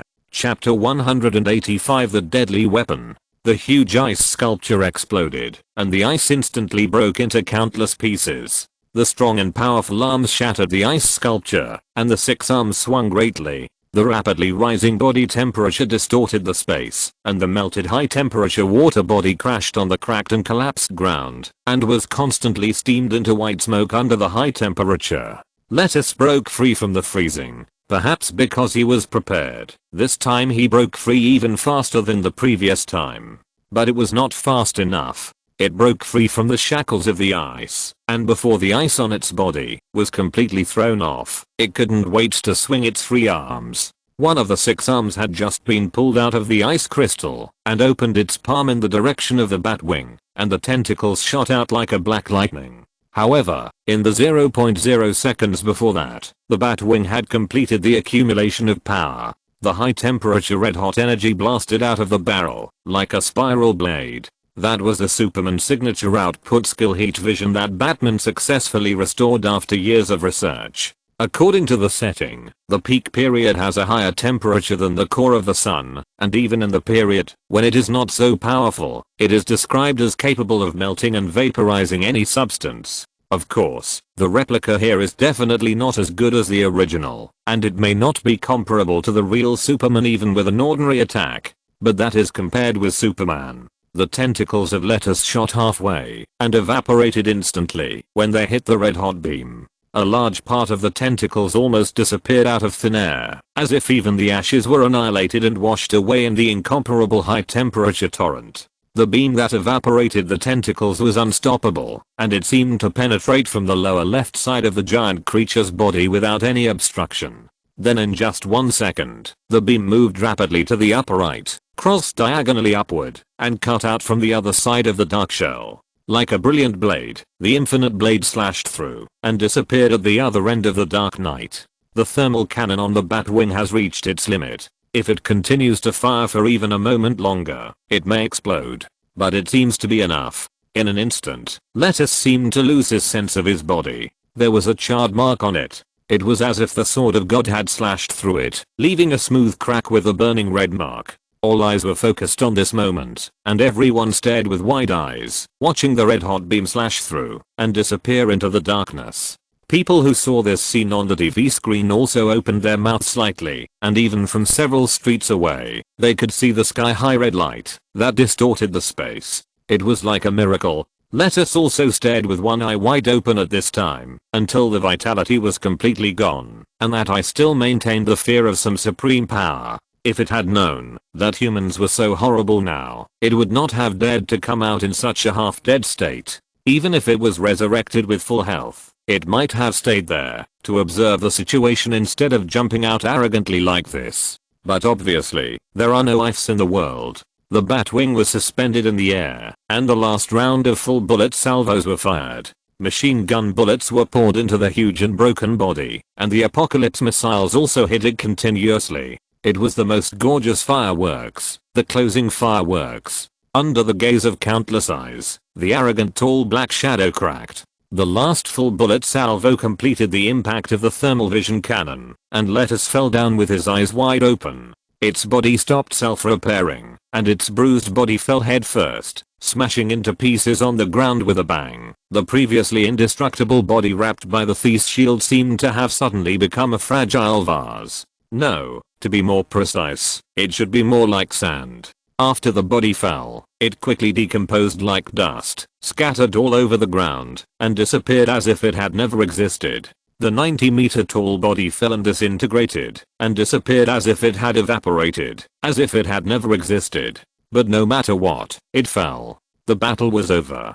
It happened in the center of Jiangdu, under the attention of countless eyes. When it was confirmed that the invincible demon had completely fallen and disappeared, joy and shouting quickly became the main theme, but then followed by deep shock.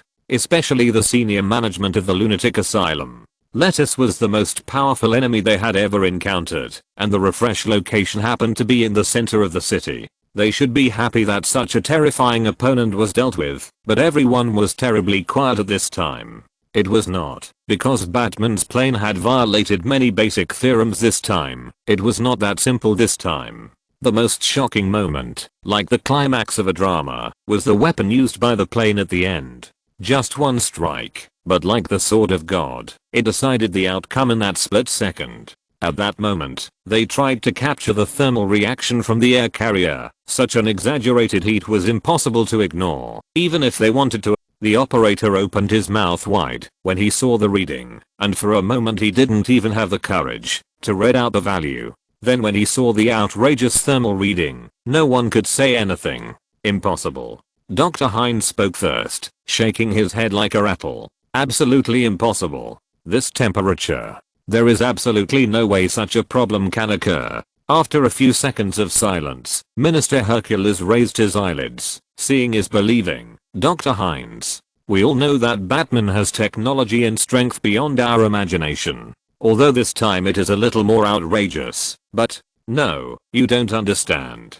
Dr. Hines said excitedly. This is impossible. I'm not questioning whether technology can create such a monster-level weapon, nor how they can operate such an ultra-high temperature beam as freely as a sword. No, that's not what I want to say. Although these are also very bizarre, perhaps more advanced technology can do it. But the point is, how can a weapon with such a temperature not cause any chain reaction when it is fired? I mean, this is not in a vacuum, but in the center of Jiangdu. There are media that transmit temperature everywhere. In theory, the moment such an ultra-high temperature weapon is released, it will cause a chain reaction, leading to an unpredictable disaster. But did you see what happened just now? It killed the big guy in seconds like cutting tofu, showing an outrageous temperature, but it did not dissipate at all. I'm not even talking about whether this can be achieved with unimaginable technology. The key question is, how did they design such a horrific weapon while avoiding the evaporation of all the people present? He became more and more excited as he spoke, shaking his head.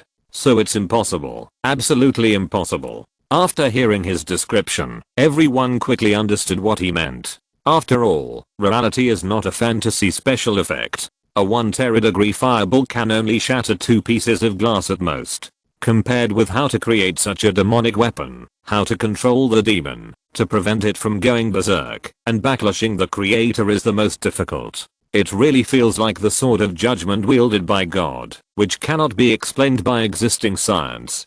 From the perspective of existing science, it is absolutely impossible for these experts to do so, because they lack key knowledge. Superman's power is not just strong. He is protected by the origin power of DC the Source, and has an extendable biological force field covering his body. This thing can basically explain all the unreasonable things in the eyes of existing science, just like the speed of the Flash. Including but not limited to why Superman doesn't pierce through like a nail when he picks up a plane, why the person doesn't die when he holds a person at supersonic speed. In the end, it was Minister Shi of the equipment department who patted Dr. Hines on the shoulder who was so excited that he was incoherent, looked at him with some sympathy and pity, and shook his head. His eyes seemed to say, "Forget it, don't worry about it, it's not worth it. Look at me, I gave up struggling a long time ago." Chapter 186. This wave of profit. Chu Cheng took a deep breath, and then adjusted his mood and state.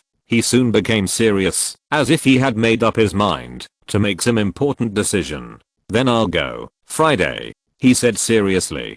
Friday maintained her usual secretary-like comfortable professional smile. "Anytime, sir." "Really? No problem, sir." "Okay, let's draw."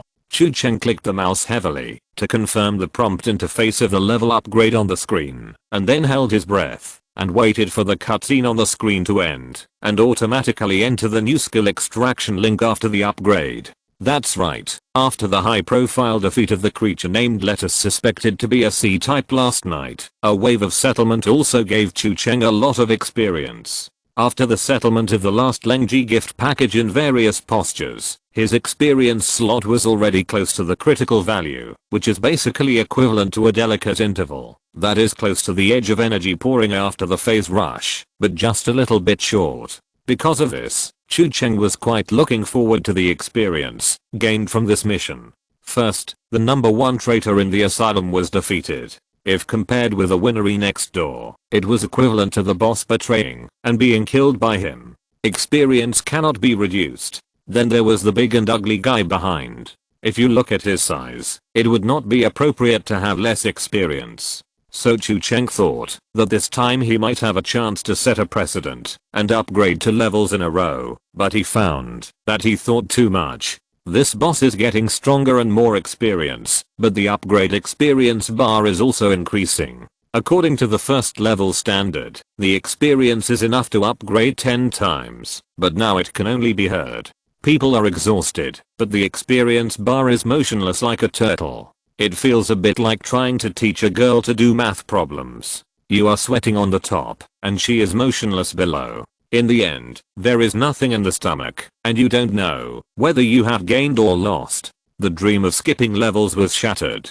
Chu Cheng couldn't help but complain about the boss in his heart. The momentum of Lettuce's initial appearance did make him panic for a while, but later he found that, although he was strong, he was not that strong. Far from the ancient god boss he had in mind. However, he thought that gods were divided into different levels, and even the Ke family had strong ones and weak ones. Maybe he happened to be facing the weaker one this time, so he should not be arrogant and take it lightly. On the contrary, the awakening of this ancient existence should have sounded a wake-up call for him. Maybe this is just the beginning, a precursor to the large-scale recovery of these old guys. He should speed up the upgrade and continue to strengthen while there is still time. It is worth mentioning that Li Changcheng suddenly shook his thigh and appeared in a hurry. From the result, it seems that he shook it in vain, but at least he sold his teammates to create opportunities for himself. At that time, Li Changcheng had already had one arm chopped off by the wolf uncle and was basically finished, but when Lettuce appeared, the scene collapsed, the buildings collapsed, and the square collapsed, and he also took advantage of the chaos to fish in troubled waters and disappeared.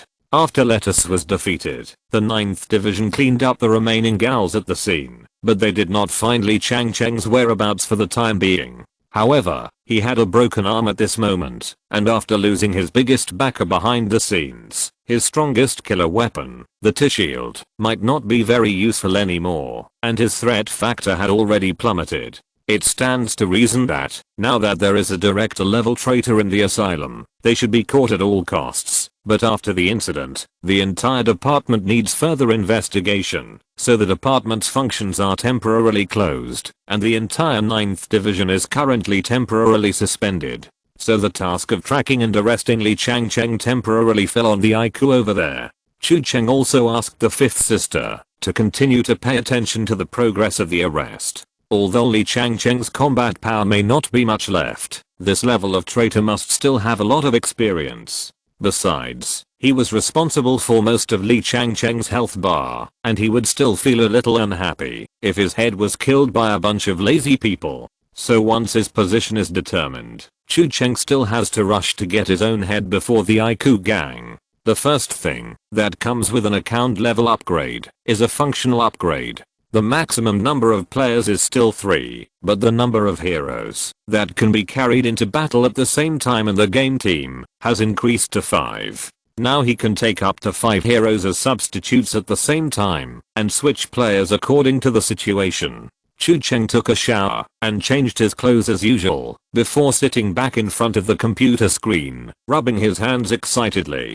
Then it's my turn again. I'll just draw 5 cards in a row. The guaranteed choice is still Spider-Man. The basic ability of the bug is still the strongest and most powerful, and the probability of producing high quality abilities is relatively high. Then this time the guaranteed harvest is also good. Spider-Man's enhanced physique. Although it is not invulnerable, it is also very durable, especially able to withstand heavy objects. According to the actual combat performance of real-life movies and TV shows, it is not a problem to even be hit head-on by a speeding train. In addition, his body is extremely flexible, and his balance is exceptionally good even among superhumans, which allows him to do many actions that humans cannot do, as graceful as a gymnast. This ability combined with Spider Sense can perfectly replicate Spider-Man's ability to dance in a hail of bullets. The dodge value is maximum doubt, and any attack will miss. Then there are 4 random bonuses, randomly selected from the entire existing hero pool. The first one is Wolverine's adamantium skeleton. After equipping it, the player will get the same indestructible skeleton as Wolverine, and even the bone claw structure of his hands, that is different from ordinary people, is retained. The player can also summon bone claws with a thought to pierce the flesh and put them outside the body like Uncle Wolf. To be honest, Chu Cheng was a little surprised that this was counted as an ability instead of equipment, but on second thought, although this thing was implanted by surgery, the style is indeed closer to superpowers. Steel bones are invincible, and it seems very cool, but it doesn't matter. After all, there is no self-healing ability like Uncle Wolf, not to mention that every time you summon bone claws, you will hurt yourself before hitting others, and it is not to mention that such a skeleton does not have the strength of Uncle Wolf, and you will be exhausted without the opponent's action. Even before these problems, without that monster level self-healing ability, you may be killed by the rejection reaction of the bones in your body. At present, Chu Cheng's strongest physical skill is still the self-healing ability of Moonlight Knight. He doesn't know if his level can withstand this alloy skeleton, but for safety reasons, it's better not to try it. After the second round, Lawyer Ma's signature ability, Radar Sense, appeared. When equipped, the player can obtain the same sensitive senses as Lawyer Ma, and the sensitivity is enough to directly make the dogs and the entire police force unemployed.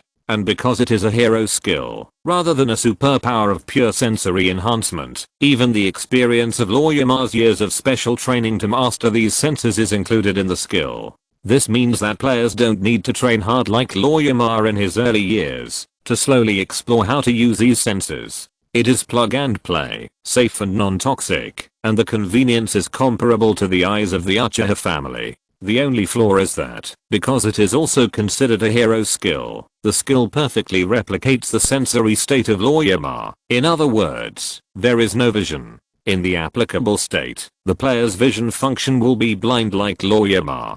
But it's not a big problem. Not only will the vision be back online when the skill is unplugged, but vision is not needed when the radar sense is turned on. Lawyer Ma can see much more clearly than ordinary people. The last two are breathing skill and master weapon mastery. The former comes from Erica, Lawyer Ma's old lover. It is a stealth skill of the ninja school, including walking on the knees, to control breathing and suppress heartbeat, which can reduce one's presence in all directions and make people ignore one's existence. The latter comes from the Winter Soldier. The Winter Soldier was designed by Hydra to be a super master who can skillfully use all modern single soldier combat weapons and 18 kinds of cold weapons. This skill allows players to obtain the same ability as him and can skillfully master and apply any weapon. The skill pool is further enriched and Chu Cheng's own force value continues to rise. Then it is time to strengthen the field force. Hero extraction. Not surprisingly, a bunch of goods popped up in the prize pool. What Spider-Man's student ID card? Stark's date menu with his 99th brother. What the hell is Hulk's pants again? And the color is different? This must be a repaint with a different color, right? So you can summon Hulk by collecting 7 different colored pants. However, the mood of the card pool today seems to be not very good. The hero delivery rate is not high. It took almost 20 shots to get the first new hero. Clicking it, it is another spider. Kane Parker, one of the Scarlet Spiders. The situation is a bit complicated, but in short, it is another clone of Spider-Man, with the same ability and similar strength. Now Chu Cheng is sure that he must have poked the spider's nest. Seeing that the points are running out, and it seems that all the points will be wasted except for this new spider, the last 10 consecutive shots, the hope star that saved him appeared, and immediately let him forget the depression of emptying the points. From the colorful special effects, the one who is facing him in the pool now is the Avengers veteran, the scientist of tomorrow, the super rich and the first person in Marvel armor technology, Tony Stark, alias Iron Man. Chapter 187 Bringing Scientists.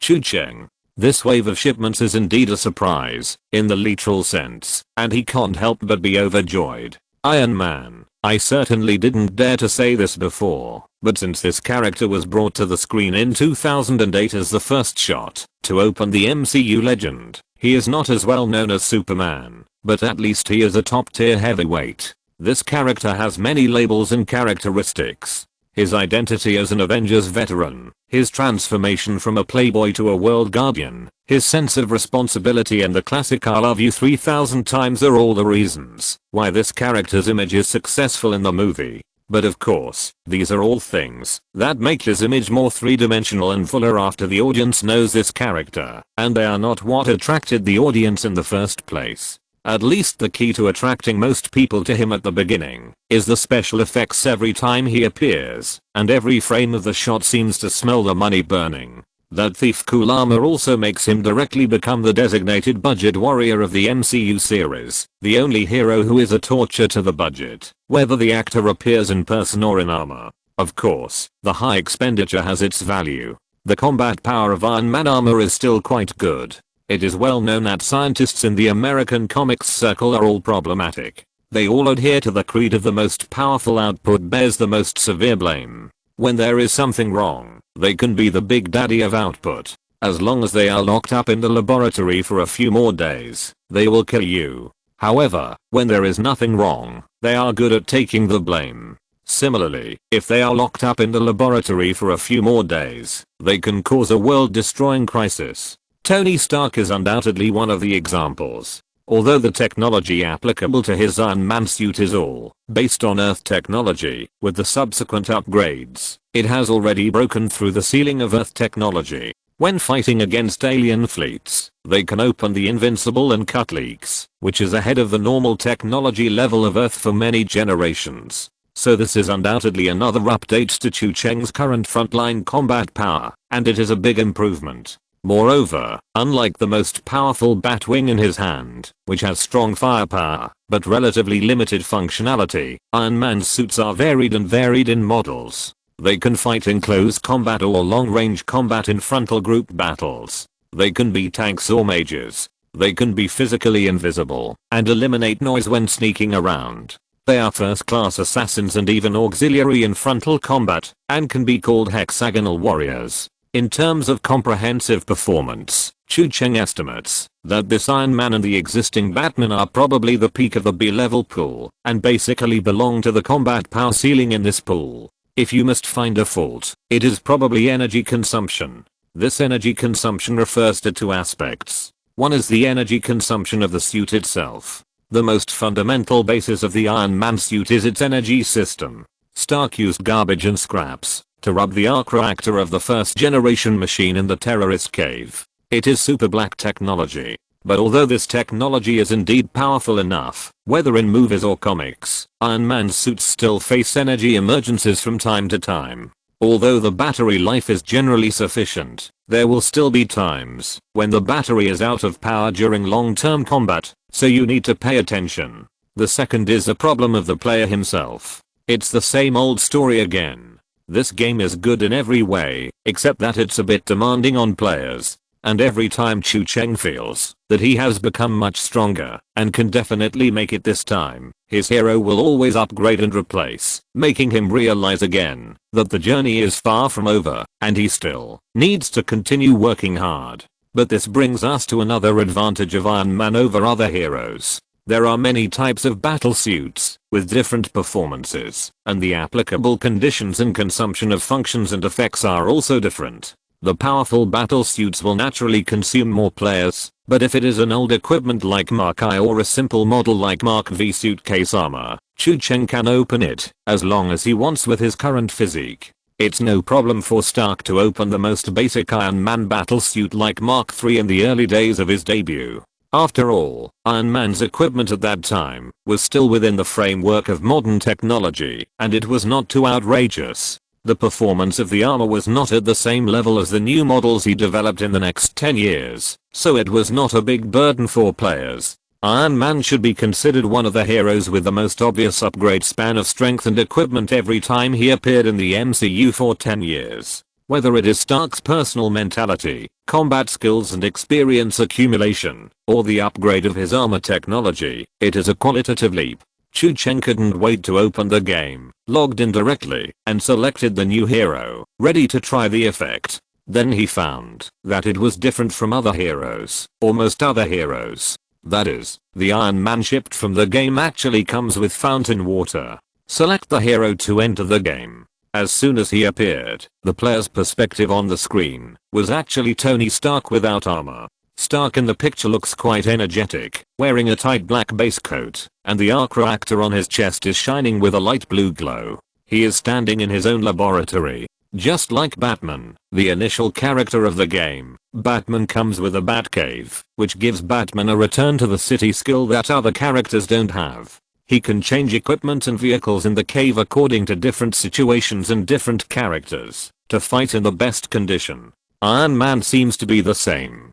Stark's laboratory and underground warehouse store a large number of Iron Man armors he has created, ranging from stealth assassination in group battles to outer space aerospace to deep sea diving, and even to construction and maintenance, moving and transportation. Friday can directly access the laboratory's network and establish links with all Iron Man equipment to assist in combat. Chu Cheng guessed that this should be much more familiar than asking her to access the computer in the Batcave. Considering that the prototype of Friday's program was designed by Stark, this laboratory can be regarded as the fifth sister's mother's home. It is natural that she is familiar with it when she goes back to her mother's home. So Chu Cheng immediately visited the laboratory to see what armors are currently available, which is what he cares about most now. As mentioned before, the strength of Iron Man is largely determined by the performance of the battlesuit. Unlike other idealistic mutant heroes in American comics whose combat power is erratic, the battlesuit model causes huge fluctuations in his upper and lower limits.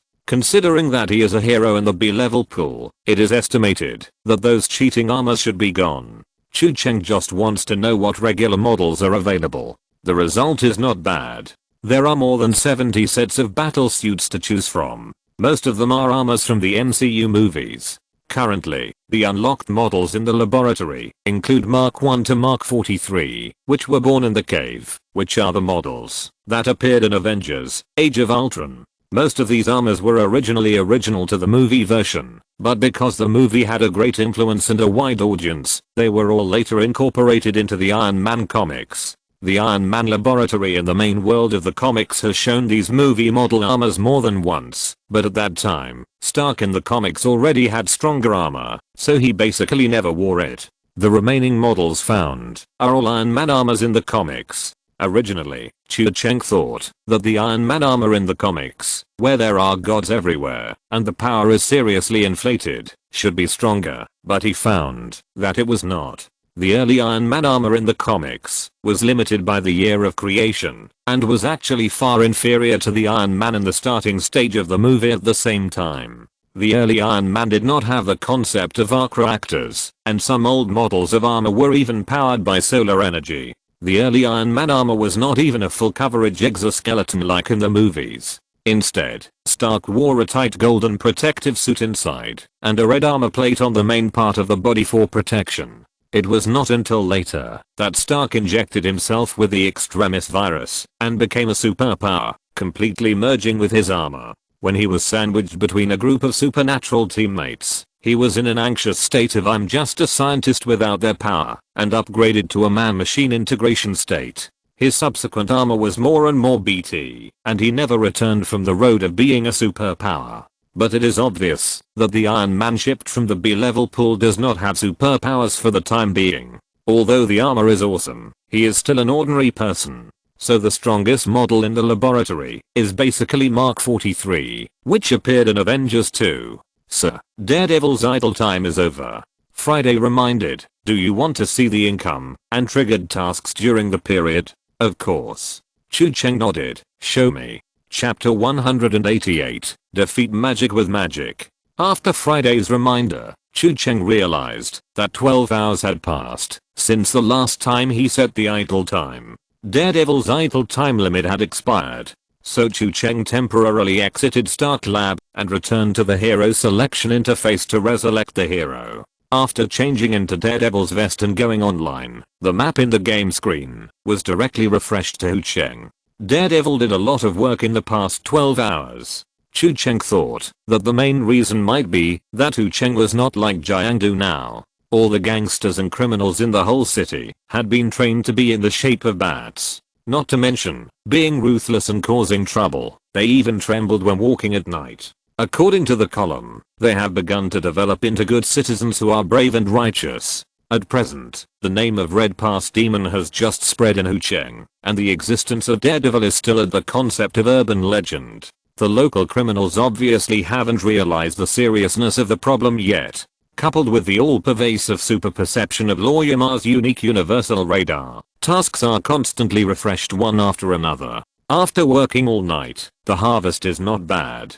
Chu Cheng looked at the hidden branch task that was triggered this time. It seems that it was also a fragment that Lawyer Ma heard from the details of the conversation with his extraordinary hearing. The whole process was a bit lengthy, but after completing the reading comprehension, Chu Cheng quickly extracted the central idea directly Xiao was going to be screwed again. This also once again verified that Chu Cheng was right. This directly was his walking task distribution machine in Chu Cheng. If he was left there, new tasks and elite monsters would be refreshed in 2 days, and experience leaks would be released one after another. So it was not a coincidence that this task was triggered. When setting up the AFK at the beginning, Chu Cheng deliberately chose the area near directly Xiao's the AFK range. Lawyer Ma could hear any movement very quickly. This time, it seems that the big fish that surfaced is still a big fish. Black Sun, the super killer with the same name as the killer organization that Chu Cheng tortured crazily in Chu Cheng before. Friday collected the public intelligence from the dark web, and Chu Cheng also took a look. The general meaning is that this industry giant organization was founded by this person from scratch. This person had countless feats in the past. When the killer business was not so developed, he was already famous. He was regarded as a legend in the industry. He was a big figure who played an important role in the entire killer world from the past to the present. He had retired from the world of martial arts, but now it seems that he has made an exception for the situation in Chu Cheng. This gave Chu Cheng a subtle feeling. It was as if he was the yellow-haired kid who came to challenge the door in the fantasy martial arts novel, and the organization he was provoking was a top sect. The current situation is that the sect leader was beaten by the elders, and the elders were hurriedly invited to come out of the mountain. It's just that the enemy and us were not of the same level from the beginning.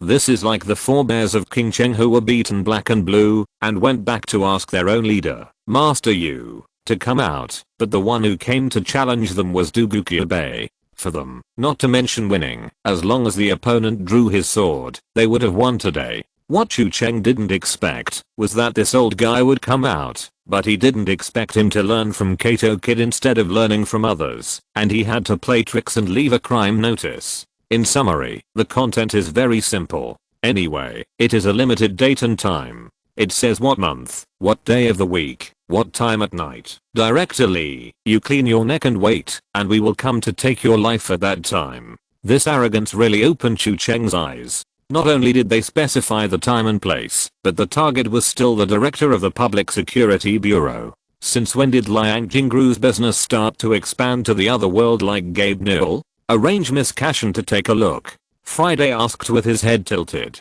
Of course. Chu Cheng smiled, but this time we'll add some new tricks and introduce some fresh blood to them. Chu Cheng, who had just shipped Iron Man, couldn't wait to put on the new hero and go out for a ride. Of course, using this level of Avengers to deal with a group of killers is obviously like using a cannon to shoot a mosquito. It's not worth it, and it's also expensive, but it's okay to take the armor out for a ride to test the long distance flight ability. The appearance of Iron Man not only means that the strength of the heroes in the card pool has been raised for Chu Cheng, but this is also the second superhero who can travel long distances after Batman. At present, the fastest armor in the entire base is Mark 40, codenamed Shotgun, which is designed by Stark for super high speed flight. The speed of the shotgun armor at full power is more than 5 times the speed of sound, and you have to know that even the current mainstream fighter jets generally do not exceed Mach 3. So for a set of close-fitting exoskeleton armor, this is already the black technology among black technologies. Also, because the shotgun is a non-combat armor designed purely for high-speed flight, it is not equipped with many weapons and equipment, and its single combat power is relatively weak, so the suit consumes less for the player. In addition, Chu Cheng can choose the hang-up function, choose the hero Iron Man to hang up, and set him to automatically fly from Jiangdu to Hu Cheng in the task selection module. During the background hang-up period, all consumption of the player will be reduced to a minimum. Chu Cheng is going to replace a few new heroes in the team that he has never had the opportunity to try, and after stuffing them into the team substitute position, he will use Iron Man to take them to Hu Cheng to participate in the party for testing. Before you leave, Friday reminded, you may have forgotten to check the card draw ticket, sir. She blinked at Chu Cheng. Drawing card ticket? Chu Cheng was stunned and found that he seemed to have overlooked something. In your backpack, one of the rewards for this mission, the card draw ticket for sea level heroes. Chu Cheng then discovered that the mission reward also gave 20 card draw tickets for sea level heroes. However, he has not touched the sea level pool since the B level pool was opened and basically forgot that there is such a thing. But since it is a task reward, it doesn't cost money or points anyway, so I can't keep this card draw ticket for the new year. There is a saying that, if you don't use it when you should, it will be meaningless.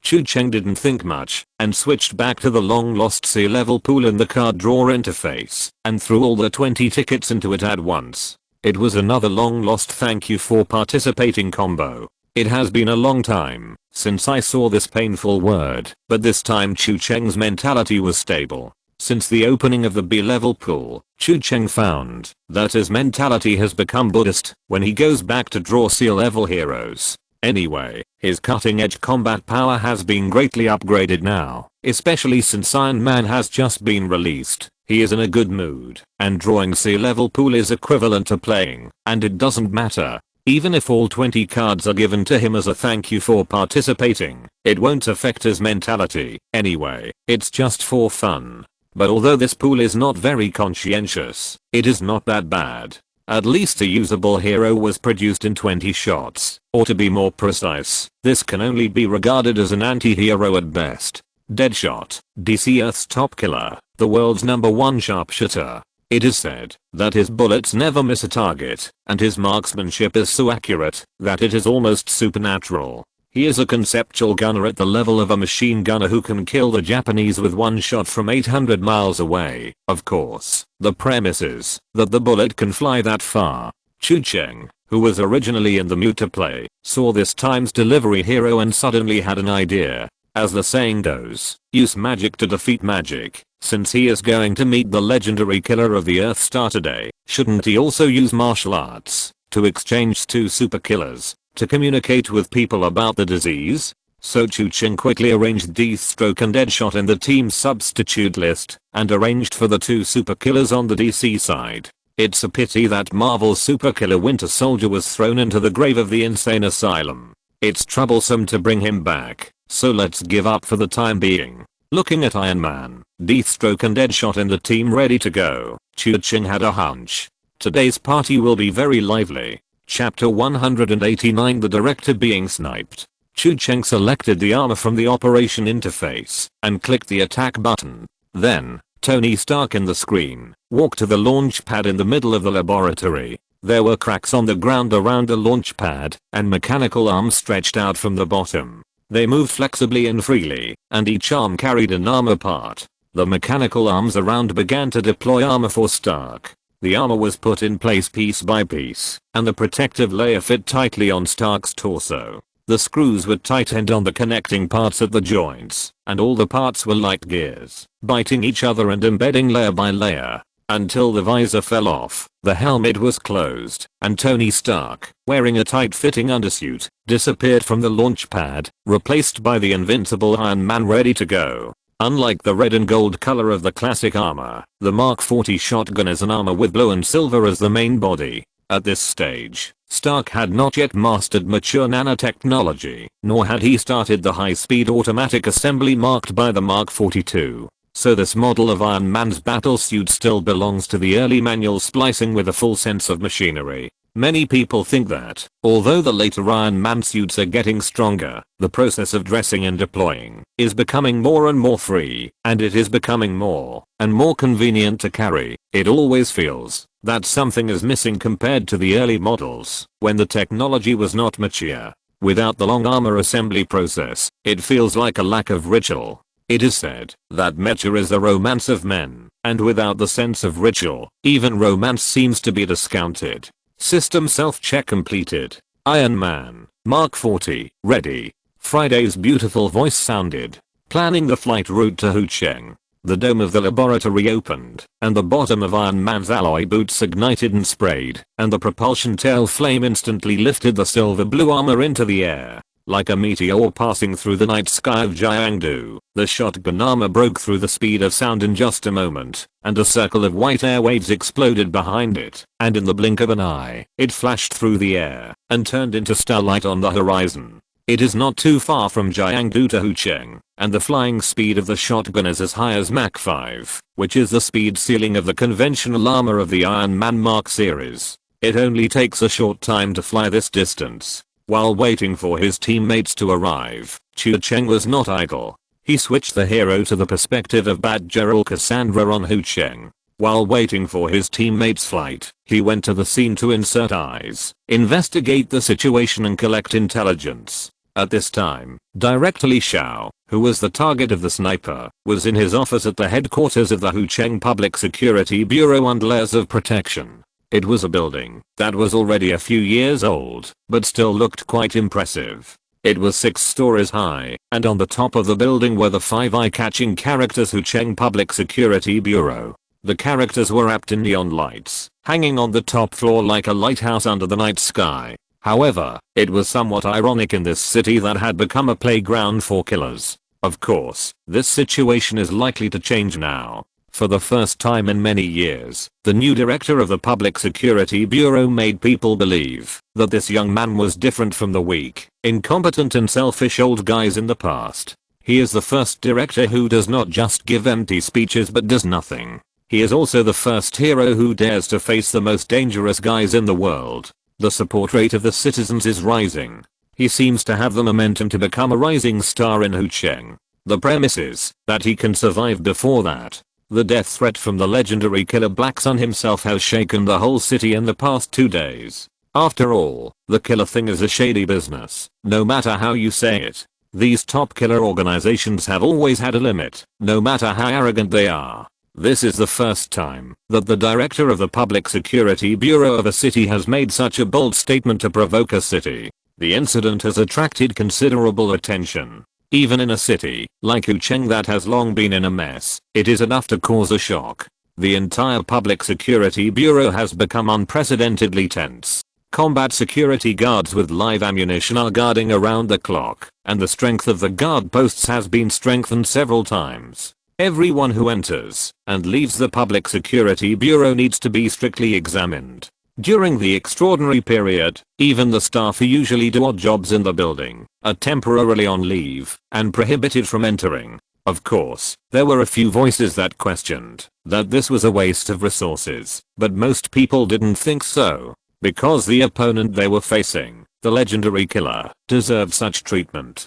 Li Xiao stood in front of the coffee machine, staring blankly at the thick black liquid falling into the coffee cup, and his thoughts drifted away unconsciously. The scene of the last ambush appeared in front of him again. The girl who appeared from the darkness like a bat. She was mysterious, powerful, as light as a cat, and as secretive as a ghost.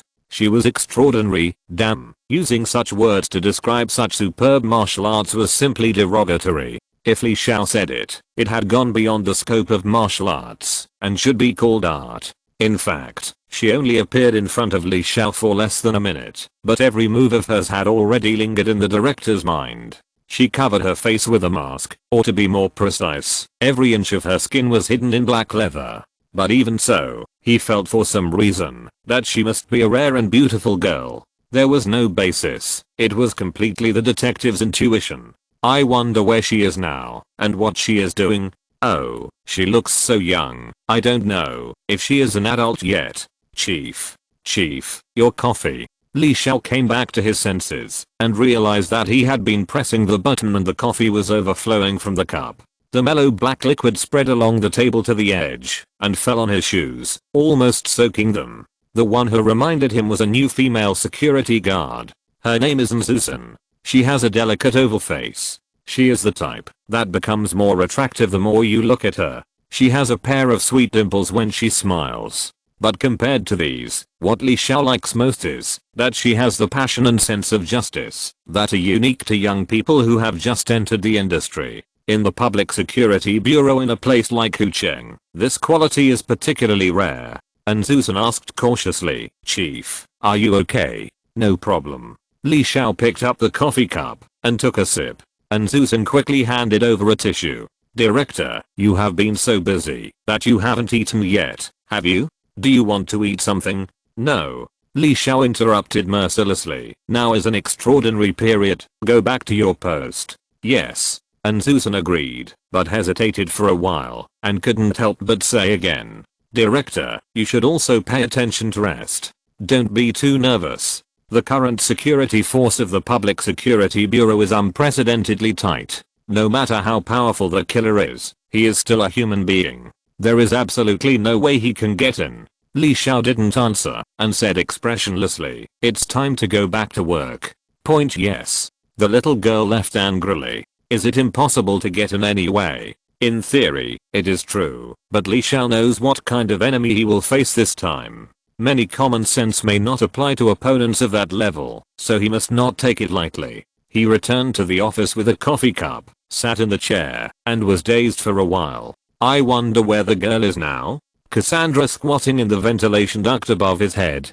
10,000 words today. If you're listening to this novel on a channel other than Fanfic World, it means they downloaded and uploaded it without effort. We cordially invite you to visit our channel, Mundo Fanfic Novelos. There you'll find the original version of this story and you can explore many other novels of various genres. We're waiting for you to immerse yourself in a world of incredible novels. Chapter 190, The Strongest Sniper. The train passed through the city under the night sky with the roar of heavy metal. At this time, it was passing along the rails on the river. The starry sky was like a black net quietly falling, covering the river water. The dim moonlight and the light of the neon lights echoed each other from a distance, and were reflected on the water surface together with the stars. Through the window, you can just see the river water reflecting the colorful brilliance. The man sat alone by the window, and finished his lunch slowly. He put his knife and fork on the plate, picked up the napkin, and wiped the corners of his mouth elegantly, then changed to a comfortable position, and leaned back in the chair, slowly holding up the wine glass filled with clear yellow liquid. The phone vibrated in his pocket. He took out the phone, glanced at it, and answered the call. "Where are you?" A deep male voice came from the other end. The Black Sun on the other end of the phone, the founder of the organization, was also the only person in the world that the man admired and was willing to obey. "Don't worry, everything is going according to plan, and it's going smoothly." The man smiled and looked at his watch. 10 minutes and 49 seconds. "That's good." Harry said on the other end, "Remember, you only have one shot. That's all I need." The man chuckled confidently. "When have you ever seen me need a second shot, boss? Don't be careless." Hey, we said. Anyway, that man has taken down 6 of us, the 6 best. He must be extraordinary and worth going all out to deal with. Don't worry, boss, you know me. No matter who he is, for me, only one shot is enough. The man interrupted. I say your backup plan is unnecessary. In 10 minutes, bam, everything will be solved. He hung up the phone and drank the glass of wine slowly. During this time, he picked up a newspaper from the car and flipped through it. The headline of the newspaper was the news about the heroic director, and the photo was the young new director of the Hucheng Public Security Bureau, Li Xiao. The man smiled silently. Only dead heroes are the best heroes. After finishing his drink, the man put down his glass and stood up from his seat, carrying a bag that looked like a golf club. He was a member of Black Sun, codenamed Scholar Death. He was also a well-known character in the assassin world, and his name was well known. Whether in the underworld or the white world, many people would not be able to sleep at night just by hearing this name. When a city heard that he was lurking, half of the city's top officials would be in a panic. The reason why he, who was not good at fighting, could become one of the top assassins in the organization was nothing but his superb marksmanship. He was one of the 3 strongest snipers in the assassin world, and even for Black Sun, he was a trump card. After all, for assassins, who were not allowed to see the light of day, a sniper who could shoot through 100 steps with just a flick of his finger was obviously much more terrifying than wielding a knife or a gun head on. And using the Scholar Death also meant that Black Sun was completely irritated and was ready to play for real. Of course, the Scholar Death god has been famous for a long time as the main trump card of the Black Sun organization. Anyone who has a little connection with the industry and knows a little about it will know his existence. It is impossible for the Hucheng Public Security Bureau to not consider the situation of snipers. Because of this, the security around the Public Security Bureau building has also been strengthened. Experts have marked all possible sniper points nearby and arranged guards for rotation around the clock at each location. As the saying goes, a good cook cannot cook without rice. No matter how good a sniper's marksmanship is, he must have a point to shoot. The director shrank in the Public Security Bureau like a turtle and refused to come out. Then all the points were stepped on in advance, and no matter how good his marksmanship was, there was no room for him to play. In theory, it should be like this. But the experts overlooked a point. It was the train under the feet of the Scholar Death god. The Ring Train, a very old special line, has almost become a landmark attraction in Hucheng. In the early years, a rich man funded the establishment of it to benefit the people. In the most backward and difficult times in Hucheng, it once became a symbol of hope, letting people struggling in difficult lives know that there is a chance to get better in the future. Although it is no longer so important today, it still means a lot to the city. It is precisely because of this meaning that it was specially designed to pass in front of the Public Security Bureau building. For a moment, the passengers behind the window were only 800 meters away from the Public Security Bureau building, as if they could experience the feeling of being protected up close. The Scholar Death has reached the roof of the car. He is assembling his most handy sniper rifle. In fact, it cannot be said that the expert miscalculated, because this is a point that ordinary people can hardly think of 800 meters away from a high-speed train. The moment is so short that there is almost no time to aim, and there is only enough time to fire a shot. To complete a sniper under such conditions, it is not even an idea that a normal person can think of. But he is the Scholar Death, and he is best at hitting impossible targets. It is not time for the Black Day announcement yet, but this is also what they planned. The murder announcement is just a gimmick, a declaration of war, to let people see the tough attitude of their organization, to a certain extent, to save their face in the industry, after being severely hit, but this is enough. They didn't really plan to strike at the right time. Giving a specific time to kill in the preview would give people the illusion that I'm safe until then. But the Grim Reaper wouldn't wait until the right time. The scholared Grim Reaper half crouched on the roof of the train, holding his gun and aiming. It was his most handy gun, and the heavy weight in his hand seemed to be integrated with him. He felt the vibration of the train below him, and listened to the rumble echoing in his ears. Even the vibration of the train seemed to be integrated with him, and the high-speed storm passing by was also imprinted in his mind. He calculated accurately and rehearsed countless times in his mind. The result of each deduction was a one-shot kill. He couldn't find the possibility of his failure. The last building was left behind by the train, and the target building, the Public Security Bureau building, was exposed in his sight without any cover. He held his breath, and even his heartbeat seemed to stop. His finger felt the resistance of the trigger, and stared at the other end of the sight. He saw the target. Li Xiao, the director of the Public Security Bureau, was sitting at his desk flipping through documents with a cup of coffee at hand. He was unprepared, unrestrained, and completely unaware that the Grim Reaper would swing his scythe in a few tenths of a second. Gunshots rang out. However, the scholared Grim Reaper finally failed to pull the trigger of his life. Someone was faster than him. From the opposite side of the Public Security Bureau building, a bullet so brutal and unreasonable came. It blasted directly through the reinforced concrete wall, shattered a glass cup on a desk, penetrated through layer after layer of walls, and hit the director's office, almost flying past Li Xiao's cheek, shattering the office glass with a clang, and flew towards the figure on the top of the train 800 meters away with a life-threatening melody. The scholared Grim Reaper's sniper scope exploded. The bullet penetrated the scope, as if it had eyes, and shot into his brain through his eyes. The exaggerated impact crushed most of his head into pieces, and the whole person leaned back, like a piece of rotten meat caught in a storm, tumbling down from the top of the train. The sheriff's office building exploded instantly, and everyone was in chaos. On the other side of the building, directly opposite the sentry post on the roof guarding the sniper point, the security guards on duty didn't even react. They only saw a man in a red combat uniform, wearing some kind of silver high-tech metal helmet on his head, a dark red monocle installed on the right eye, and some kind of sci-fi style gun barrel installed on the back of his hand. From the perspective of the sheriffs, they only heard a sudden gunshot. It seemed to come from above their heads. When they turned around, they were stunned to see that the man in red seemed to have suddenly fallen from the sky, and they didn't know where he came from.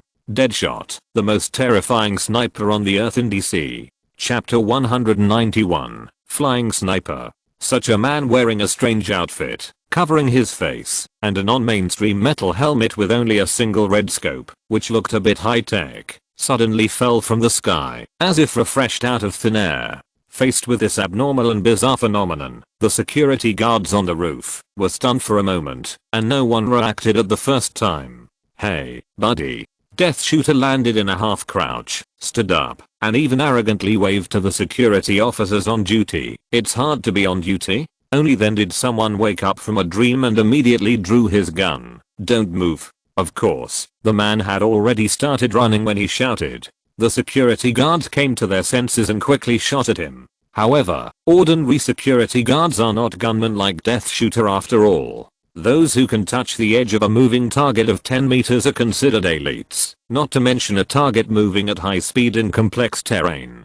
Death Shooter used the rooftop cover to dodge the attack smoothly, and he was as cool as a Parkour athlete. Bullets kept bouncing off him. A stray bullet blew a hole in the rooftop water tank, and a stream of water shot out and covered the pursuers' faces. After the security guards had a futile and classic human body outline, the Death Shooter successfully ran to the edge of the roof, turned his back, and took a leap of faith and fell down. Before falling, he made a friendly gesture to the security guards. A security guard hurriedly ran up to the side of the building and looked down, only to see that the strange man shot out a flying rope from his wrist halfway down, and the claws grabbed the protrusion on the side of the building. He pulled the rope, and his whole body weight fell on the rope, like a pendulum, shattering the glass, and swinging to the lower floor. A group of security guards hurriedly turned back, circled the stairs, and ran to the corresponding room downstairs, but the man had already disappeared without a trace. The news was quickly passed back to the police station, and the station was in chaos at the moment. It was obvious that Director Li Xiao was sniped. Combining the encounter just now, the on-site survey and ballistic restoration, the experts and the on-site investigation department quickly deduced what happened. The man in red just now sniped the director's office from the roof of the opposite building, through countless walls and layers of obstacles. The first thing that shocked people was the bullet he used. Although it was not possible to find where the bullet flew, the bullet showed a monster-like penetrating power. This power is the capital of the sniper, to dare to lock the head through the wall. Then it was aiming. Even infrared imaging is not easy to use at this distance. With so many layers of obstacles, and so many people in the building, it is simply a fantasy to want to lock the director in the room at the other end of the building opposite. Based on the analysis of the on-site situation, the experts naturally regarded the red-clothed weirdo encountered by the security guards as the gunman of Black Sun, the legendary Scarlet Death. Based on the analysis results of the on-site ballistic restoration, combined with the claw device used by the other party when escaping, the experts quickly restored another conclusion that made all of them feel even more incredible. That shooter, probably because the sniper position was guarded by someone, and he couldn't set up his gun, he chose a sniper method that was almost mythical. He fired a grappling hook from a lower position, and grabbed the edge of the rooftop of the building opposite. The grappling hook rope quickly contracted, and finally launched his entire body into the air like an electromagnetic cannon ejected along the track. Refer to Batman's grappling hook in the Arkham Knight game. The shooter was ejected into the air. During the short period of suspension in the air, when the kinetic energy of the ejection was exhausted, and his body was bound by gravity again, he aimed in the air, corrected the error of gravity and wind speed, and somehow separated the wall of the entire building, and locked the head of the wall, and fired at the position of the director's office. So after the gunshot rang out, he fell in front of the security guards on the rooftop like a drop from the sky, a wall-penetrating sniper. When this result came out, the experts in the whole room were silent. Is this a method that carbon-based creatures can imagine? If this shot could hit the target, it can't be called shooting. It should be called magic. It's so abstract. Fortunately he missed. An expert wiped his sweat. Indeed, the result was extremely thrilling. The bullet almost hit Li Xiao's cheek and went through the window behind him. If the shooter was more accurate by 1 centimeter, Li Xiao's head might have been blown up by now. Of course, even if the shot missed, the shooting skills displayed by the shooter are unprecedented and can even be a huge impact on the concept of sniping in the history of this planet. Even if it didn't hit, this shot is definitely enough to go down in history. Using the hook to launch into the air and sniping, and locking the target in the outer room through the wall across the entire building. These two items alone are enough to create a legend.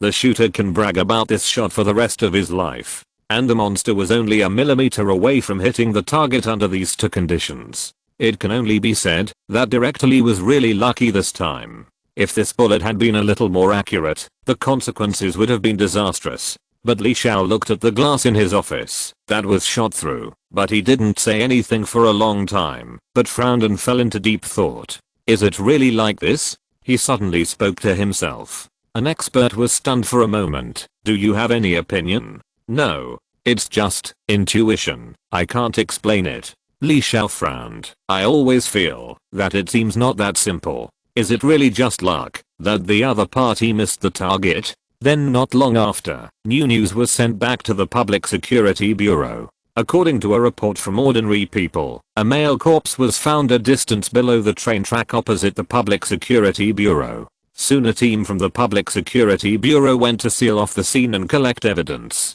Although the man was basically broken after falling from such a height and at such a speed, his identity was quickly recognized by fingerprint comparison. This person was the strongest sniper god who made everyone in the entire building nervous, the Scarlet Death god of Black Sun. The moment the news came back, everyone was stunned. So the one who died on the ground was the Scarlet Reaper. Then who was the acrobatic freak who used both the wall lock and the flying sniper? Not long after, the preliminary autopsy results came out. Although the Scarlet Reaper was suspected to have fallen from the train and was smashed to pieces, he was actually dead before that. The real fatal injury was a shot in the head by some extremely powerful bullet, and his head was blown into pieces like a watermelon on the spot. Scarlet Reaper fell from the train. The cause of death was a shot in the head. Although the Hucheng Public Security Bureau has been a bit of a loser for many years, they still have basic logical ability. The experts in the room looked at the wall that was shot through the director's office, looked at the broken glass behind Li Xiao, and continued to look at the surrounding railroad behind the glass.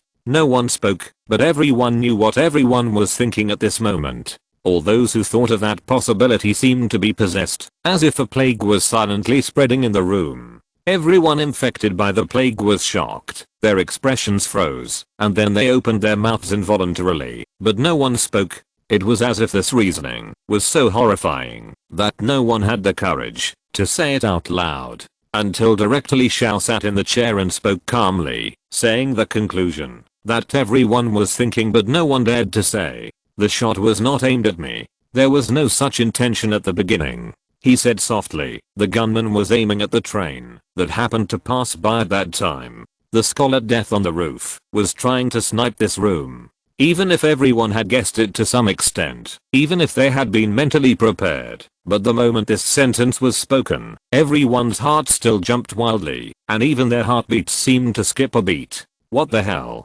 Question mark?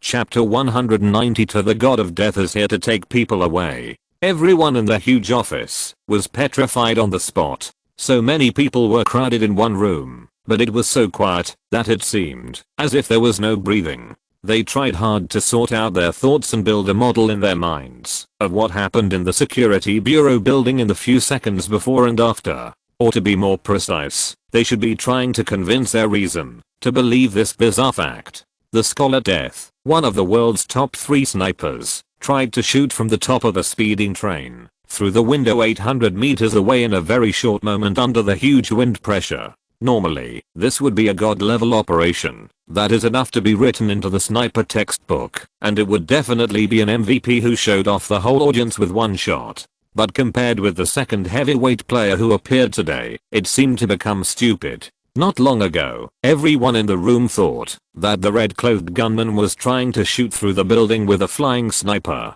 Although he missed by a hair's breadth, he was already astonished by this operation. Now they realize that they are still narrow-minded. He did indeed lock the head of the director with a flying sniper, but he didn't lock his head on their director, but on the top of the train 800 meters away from the building. The Crimson Death flew by at super high speed, and he didn't miss at all. He shot him in the head and killed him on the spot. What the hell is going on? Question mark? The death threat of the director of the Public Security Bureau is a major event, so there are actually some experts and masters who are quite knowledgeable about sniping among the people invited to this event. But the more experts there are, the more they understand that the 100-step shooting in movies and TV dramas is just a bluff. Sniper rifles can shoot very far, but it is actually very difficult to hit a moving target, not to mention on a high-speed train. And the facts they saw at this time made them feel that most of their theoretical research in their lifetime could be dragged down to feed the dogs. Calling him a sniper god seems to be derogatory. This should be a super monster that even gods call gods. So who is this person? Is there really such a person on this planet who is so outstanding that even the Crimson Death god is completely crushed? How could such a monster be heard of by no one until now? Compared to the messy experts in the room, who were all in a state of panic, Director Li Xiao seemed to be very calm and composed. Don't take it lightly, he said. Although the scholar death has been dealt with, the Black Sun has not appeared yet. The battle has just begun. Yes. After hearing the order, everyone calmed down and barely recovered from this miraculous fact, forcing themselves to focus on the task. At the same time, many people couldn't help but admire the calmness and stability of the young director. It was obvious that he was the one targeted by the super killer, and he was the one who just passed by the death god in the middle of the crossfire between the two god-level snipers, but he acted as if nothing had happened, as if what had just happened had not caused him any trouble at all. After everyone left, Li Xiao returned to the office and stared at the broken window in a daze. I wonder how good the Batgirl is at shooting. Could it be her? Or maybe her companion? Although there was no basis, he always felt that she seemed to be by his side. Although he didn't know where exactly, he seemed to be able to feel it in the dark.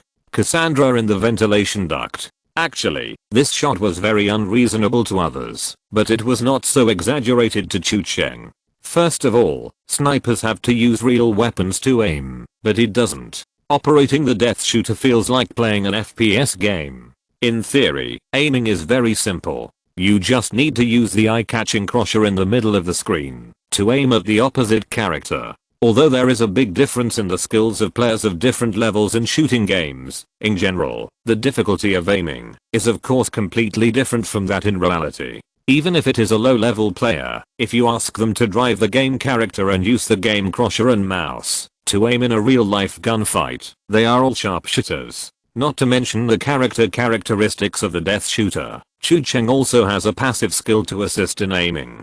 After all, the positioning of the death shooter is a hack-level sharpshooter, and the character has built-in aiming skills. The effect is similar to the shooting assistance function in console games. When the player's crusher approaches a target, the system will automatically correct it, so that the player's crusher is automatically calibrated to the target that needs to be locked. This macro auto-aim plugin makes aiming much easier. When operating Deadshot, the player only needs to move the crushers near the target, and the aiming assist will automatically calibrate the deviation. As for how he locked onto the person on the high-speed train on the railroad opposite the building through the wall, well, this part is not the ability of Deadshot.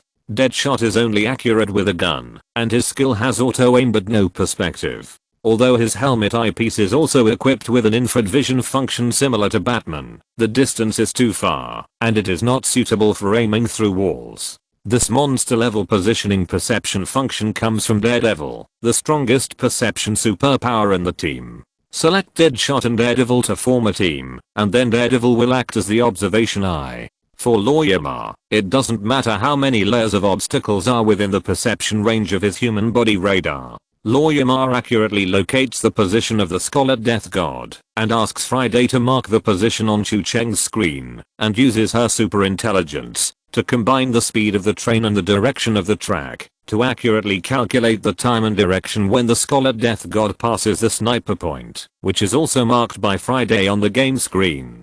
So what Chu Cheng needed to do was to raise his grappling hook at the right time, aim in the sky, and kill with one shot. Even if he missed, Cassandra, who was waiting in the ventilation duct, would have had time to safely shout from the Scarlet Reaper's gun. Of course, this was a backup plan, and it didn't seem to be used. Black Sun didn't know about the Deadshot yet, but their intelligence network soon intercepted the Scarlet Reaper's failure. The intelligence said that the Scarlet Reaper fell from the top of the train, but it was unknown what happened. At this moment, 3 black vans were driving on the highway leading to Hucheng. This was another assassin team from Black Sun, and the 2 cars were full of elites. The organization really sent out all its elites this time.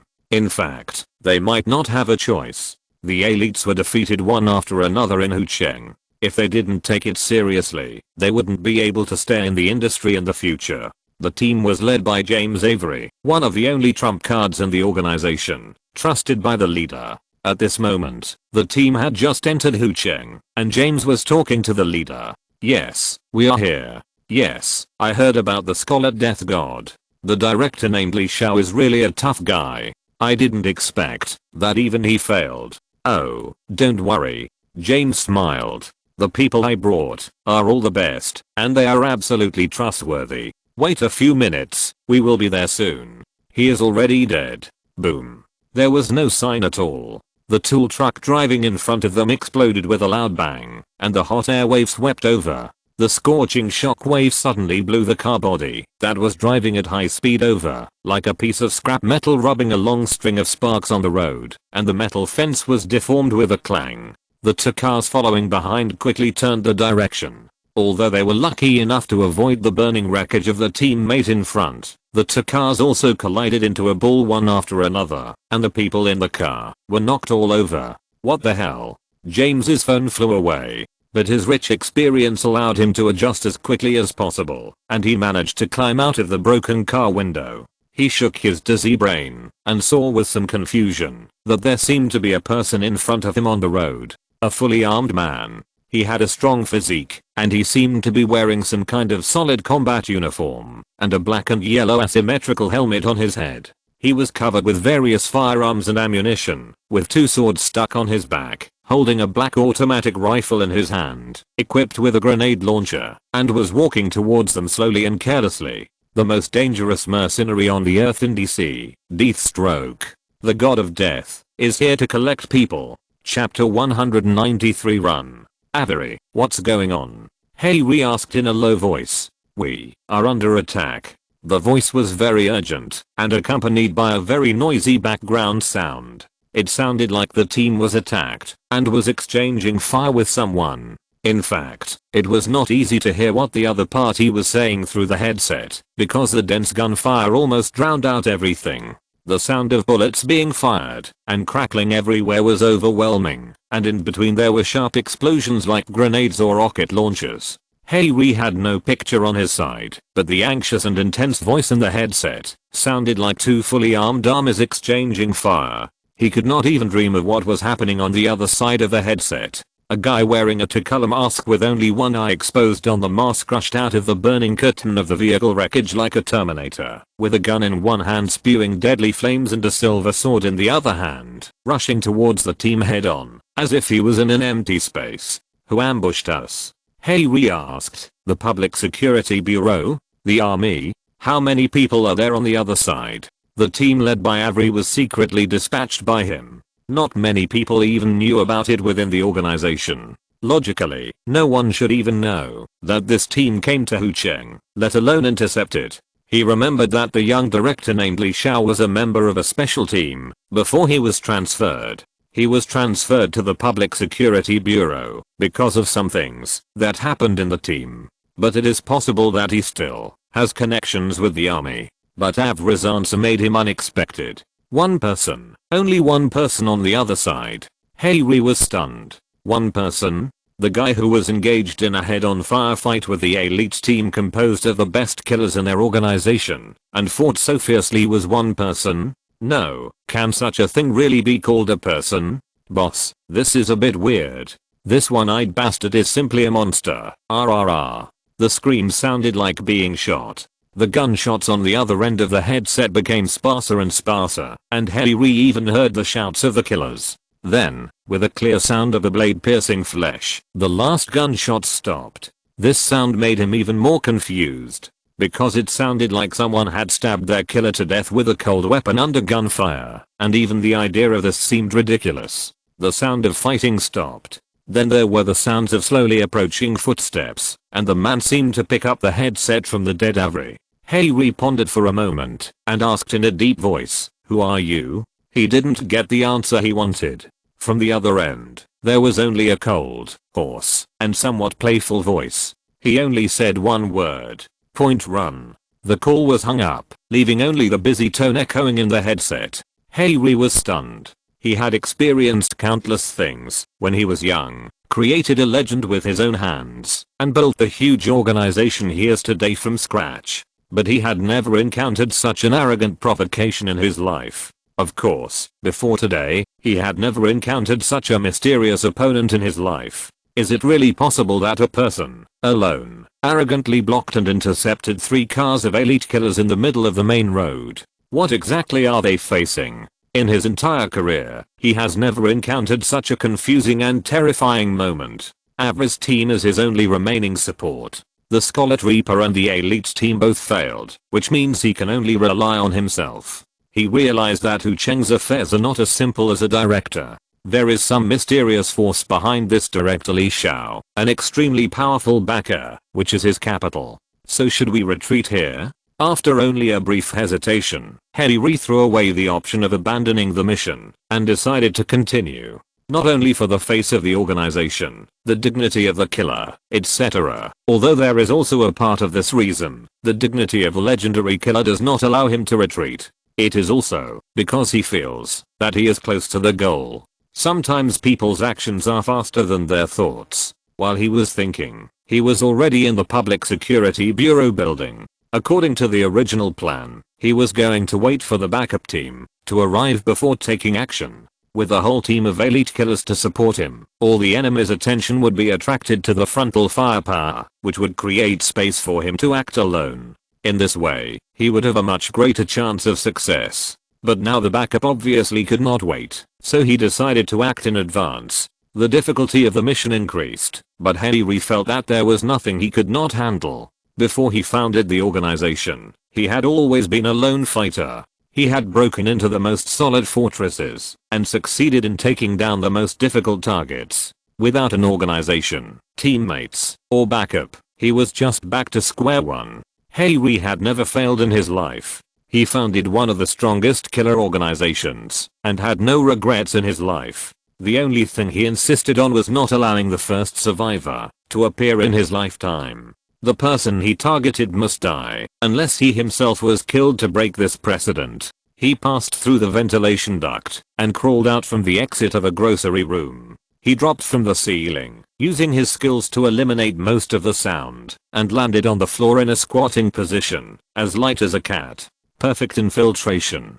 Harry was very satisfied with his skills. He stood up, quickly reviewed his planned route and action plan in his mind, and looked around. Then he was stunned. He almost had a heart and lung arrest to find that there was someone else in the room besides himself. A dark figure stood in the corner of the shadow. A short girl, her body wrapped in a black combat uniform, wearing a hood with a pair of pointed ears, looked like a bat roosting in the shadow. She was as if she didn't exist, as if she had merged with the darkness. It was as if she had no breath and no heartbeat, and even looking directly at her seemed to not feel the breath of a living person. She didn't know when she had been in this room, and the silent look in her eyes seemed to say, "Sorry buddy, but this place is full." Without hesitation, Harry drew his sword without thinking and stabbed the girl in the face. If he were somewhere else outside, he might have thought that this was just a middle school student, but considering that they were now in the Public Security Bureau building, which should be under strict control in theory, he immediately realized that this person was probably not ordinary, and he used a killing move as soon as he came up. He was wielding a rare model of combat saber in the market, which was his most handy weapon. As the founder of the organization, he was known as the invincible swordsman in the world. Although his other assassination skills have declined in recent years, his swordsmanship has never fallen behind. On the contrary, after concentrating on studying for these years, his swordsmanship has improved greatly compared to the past. Now if he comes out again, he is more confident that there will be no rivals in the industry. This sword is one of the results of his years of research. The first half of the stabbing action is a feint. No matter whether the opponent dodges or parries, the second half of the move will change the momentum and turn the stabbing into a slash. But Batgirl seemed to ignore his attack and kicked him in the face. The kick was so powerful that it made a sound of breaking through the air when it left the ground. Harry's heart was shocked. It was not only because the kick was so fierce and smooth that he had never seen it before, but also because the girl's bold move was unconventional. As people usually know, kicking is a move that is far more powerful than boxing in a fight, but it is not often used in actual fighting. Because in any fighting technique school in the world today, it is very dangerous to leave both feet off the ground. Kicking is like a big move in a game. Although it is extremely powerful and can defeat the enemy once it hits, it also has to bear corresponding risks. Leaving both feet off the ground will inevitably make the lower body unstable, and the kicking movement is too big, the speed of returning to defense is too slow, and there are flaws in the process. In short, there are countless flaws. Such a big and open kicking is the first move when the two sides meet. Harry has never seen it in most of his life. But this kick just happened to cut off the trajectory of his knife swing. If his attack was likened to some kind of large-scale engineering project, then the girl's kick seemed to be aimed at the weakest point in the mechanical structure of the project. He soon realized that he had no way to deal with this kick, and he had no choice but to withdraw his attack and defend himself. In the first round, there was no physical contact at all. Harry's sword swung in the air, and he had to stop it after only half of the movement, and then immediately connected with the next move. But he didn't expect that the girl didn't withdraw her attack at all. The long legs wrapped in the black battlesuit changed their trajectory in the air like lightning, changing in a weird route that Harry couldn't figure out, even if he scratched his head. He had never seen such a weird move in his life. No, not only had he never seen it, he could even assert that no school in the world could have such a strange variation. It was as if the girl had forcibly combined two consecutive kick moves that were originally unrelated into two moves of the same move. It was two moves that ordinary people would never think of being able to connect together, but she used weird power and movements to forcibly connect them together, and the movements were as smooth as flowing water. Bang! Harry was hit on the head by a kick. He crashed through the door of the grocery room and fell out, staggering and hitting the wall of the corridor. Harry was horrified. In just a moment of face-to-face, a round of rounds, he didn't even touch the corner of the person's clothes before he collapsed completely. He couldn't use any of the countless knife skills he had studied. For the first time in his life, he felt like a street thug. His brain was groggy, and he lost his balance and could hardly stand. He tried to raise his head and looked at the girl who was coming towards him with his gradually blurred vision. For a moment, he felt like he saw a bat demon with spread wings. He was so frightened that his hair stood on end and the fear rolled back uncontrollably. If he still had luck or doubts in his heart just now, he now understood it completely. Why did their strongest killer fail here again and again? Why did the Hucheng Public Security Bureau, which was obviously addicted to playing bad, suddenly stand up just because a young new director came? He understood, and understood everything in an instant. This girl dressed as a bat was so strong that she was not even in the same dimension as them. When the dark fist came towards him, he was powerless to resist. He just opened his mouth and shouted 2 words. But, bang, the fist's shadow fell. The legendary killer's head tilted, and he fell to the ground and passed out. Continue with 10,000 words. Chapter 194 Letter. With just one move, a sharp kick, the legendary killer was defeated by Cassandra's legs. His body hit the door panel and crashed into the outer wall. Before he could adjust his body and stand firm, Batgirl followed and punched him in the face to complete the task. She solved the problem easily, slowly stood up, and looked calmly to the side of the corridor. It was completely within her expectations. Directly Xiao had appeared in this corridor without her knowing when. He showed a smile that could not hide his joy. "Ah, you are here. I knew it." He walked forward. "Well, I can't say I know, but I can just feel it, like an intuition, you understand? Some kind of subtle premonition, as if I can feel you are by my side." Chu Cheng behind the screen. This young director made him feel a little subtle. Could it be that he has taken a fancy to our Cassandra? But strictly speaking, he was the one who controlled Cassandra's actions, and to some extent, it seemed that she could be considered a woman in women's clothing. What if one day the director knew that the 15-year-old girl he thought was beautiful was actually a big man who picked his toes? Would his fantasy be shattered? Or to put it another way, what if the director's XP system version was relatively new, and he was not shattered, but became more excited? Wouldn't that be even worse? "What did you say last time?" Director Li Xiao asked. "You said your name is Batgirl, right?"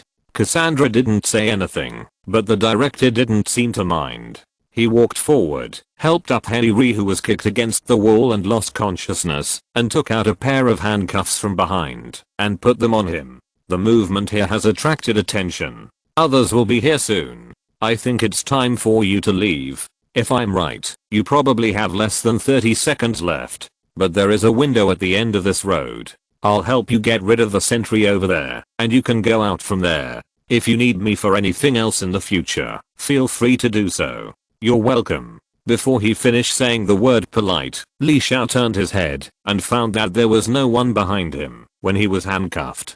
He was just talking to himself here just now. "Well, of course you don't need help." He smiled self-deprecatingly. She had no intention of communicating at all. Although it was a bit discouraging, she still came here specially and sneaked into the Public Security Bureau building under super double alert to help him deal with this difficult enemy.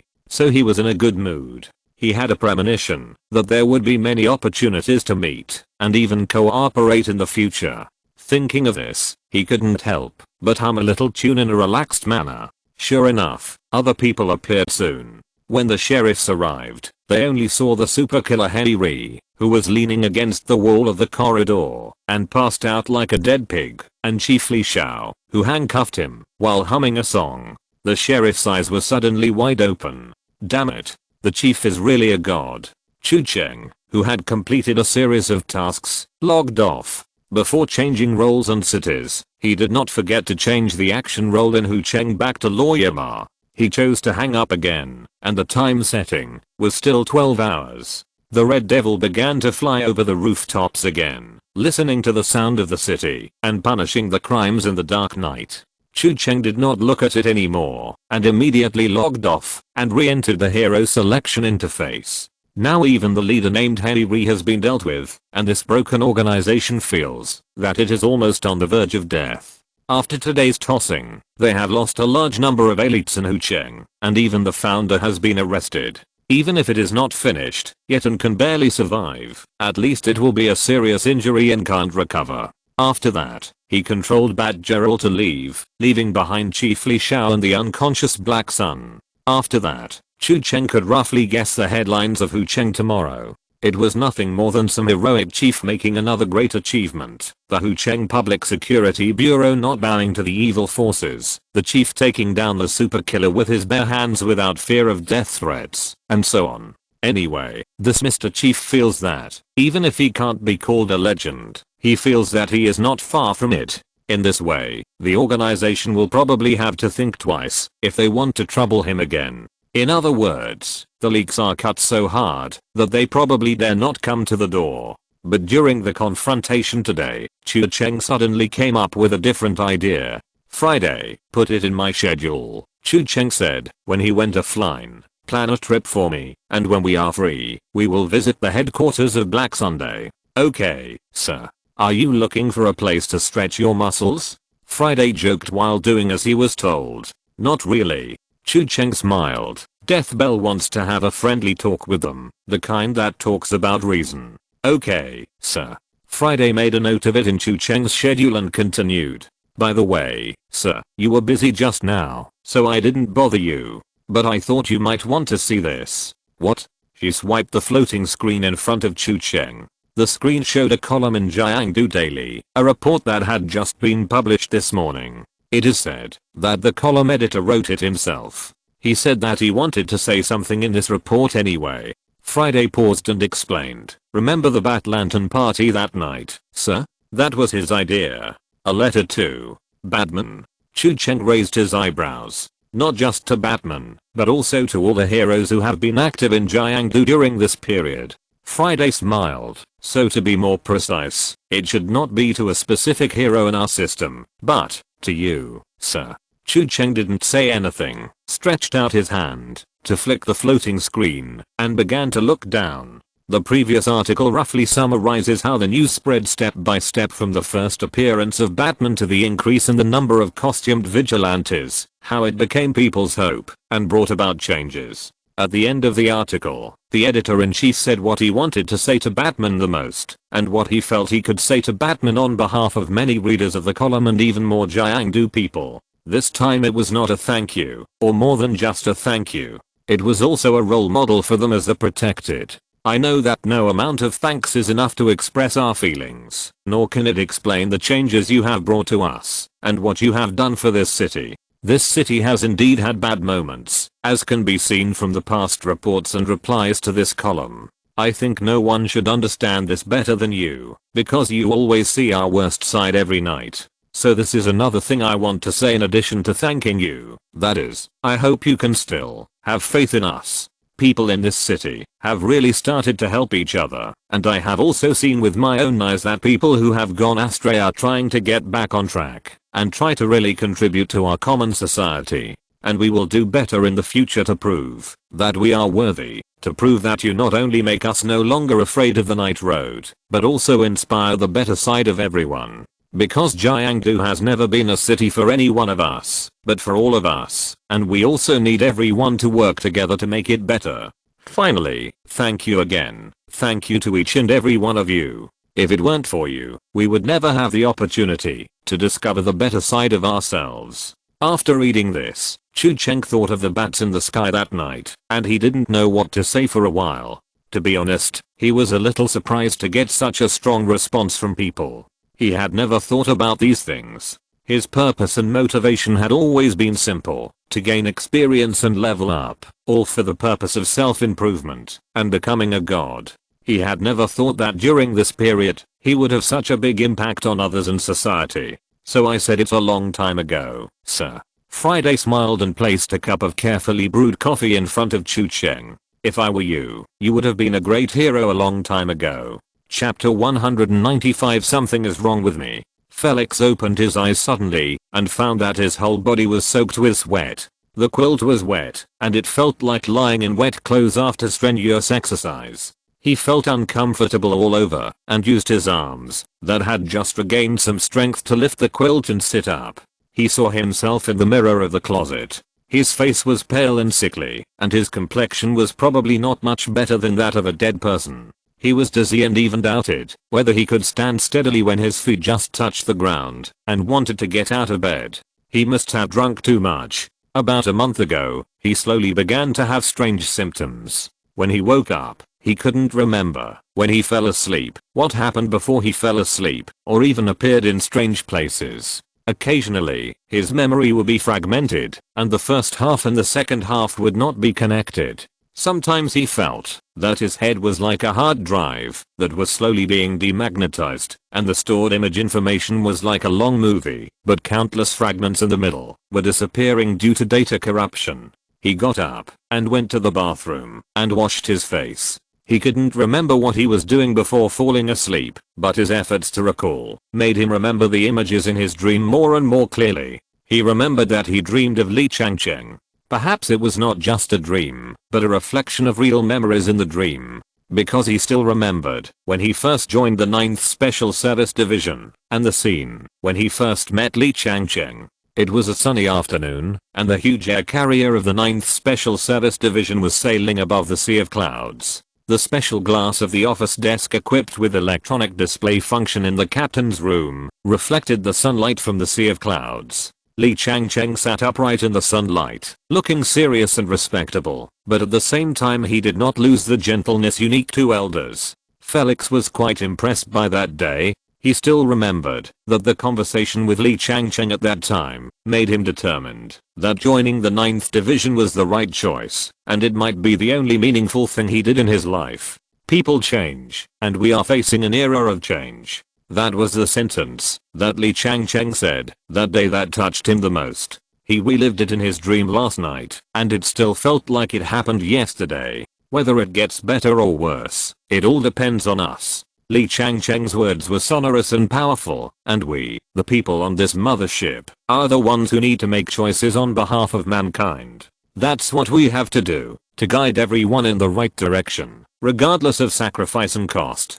Felix had believed in this concept. In the following days in the 9th Division, his respect for this chief increased, which made him more and more convinced that he was doing the right thing. But now, the man behind the table in the captain's room is gone. Li Changcheng has betrayed, and the entire Special Service 9th Division has received this information. The former leader of this department has now become the worst wanted criminal. After the battle in Jiangdu Square that night, he disappeared in the chaos, and has not been found since then. There was even news that the monster that Batman defeated in the city center, the extremely terrifying thing, was also released by him. Immediately after the incident that night, an investigation into the whole incident was launched. The 9th Division sorted out the entire incident at the fastest speed. The evidence provided by Agent Luo Yajin proved everything, including the connection between the problems exposed by the setbacks suffered by the 9th Division so far and Li Changcheng, and even the evidence of forged evidence, to frame the agents of the 9th Division and enforce the arrest order.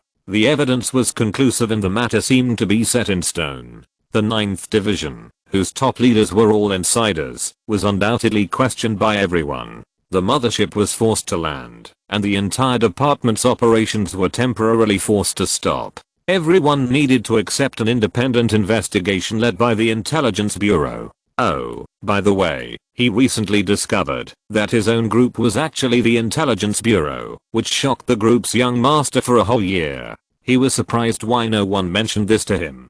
But when he went back to raise this issue, everyone just smiled at him, a weird and uncomfortable smile, as if there was something hidden behind it. This made Felix feel more and more weird. He began to find that there seemed to be something hidden in him. Many people around him seemed to know what was going on, but he was the only one who was kept in the dark. Then he naturally thought of his insistence on joining the 9th Special Service. He thought that this was what he had fought for, the path he planned for himself, and the only meaningful thing in his life that he did by his own will. But since he found out about the origin and background of his own group, He began to doubt it. It was as if there was nothing he was really sure of in his entire life so far. He brushed his teeth, rinsed his mouth, and spit the tap water mixed with toothpaste into the sink in one breath. Then he inadvertently looked up at the mirror in front of him. In addition to seeing a pale and weak face, he also unconsciously noticed a certain detail. Through the mirror, he saw the bathroom behind him, and saw an inconspicuous protruding wall tile on the top of the wall behind the toilet.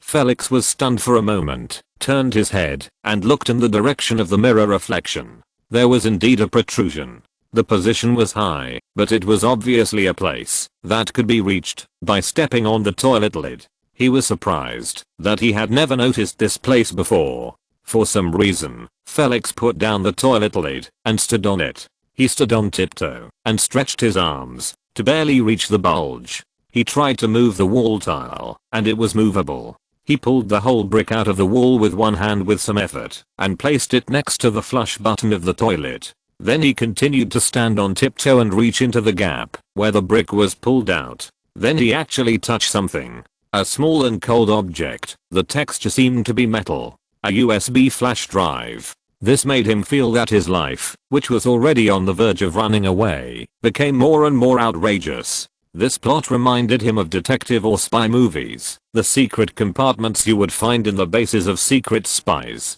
Agents and spies like to hide secret compartments in various corners that people would never think of, and hide important intelligence, or forged documents and pistols in them. But the problem is that he is in his own home. I'm not right. This was the first thought that came to his mind. He took the USB drive back to the room, hesitated for a moment, and took out his laptop. It was a notebook uniformly distributed by the 9th Special Service Department, with the most stringent encryption protection measures, and was an internal customized model. Only with this specific model of notebook can specific information on the internal network of the 9th Special Service Department be accessed, and limited access can be performed even when away from home. Felix inserted the USB drive into the notebook. A blue indicator light lit up on the metal device, and then it entered the reading stage. That made him a little uneasy. Unexpectedly, it did not display on the computer like ordinary mobile devices.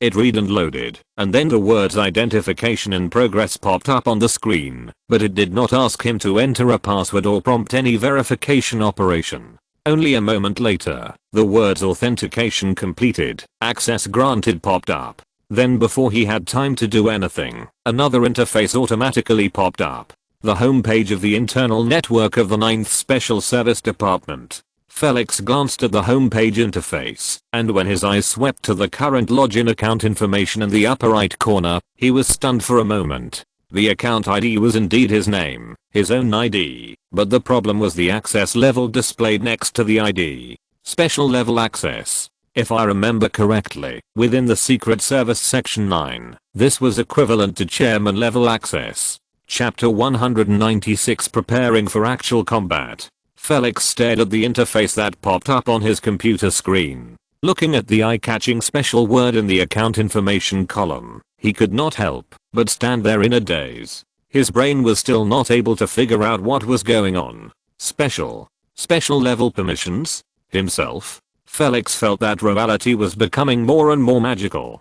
He suddenly felt like he was trapped in a long dream, a strange dream that he could not wake up from. He pinched himself. The pain made him slightly sure that he had escaped from the dream. This was indeed what was happening before his eyes. The login account was indeed his ID, which meant that he probably had the same level of access rights as the captain in the Special Service Section 9 all along, and the entire Section 9 was not confidential to him at all. If the server of Section 9 was a locked password box, then the master key to open the box had always been lying in the secret compartment in his bathroom, but he had only discovered it today.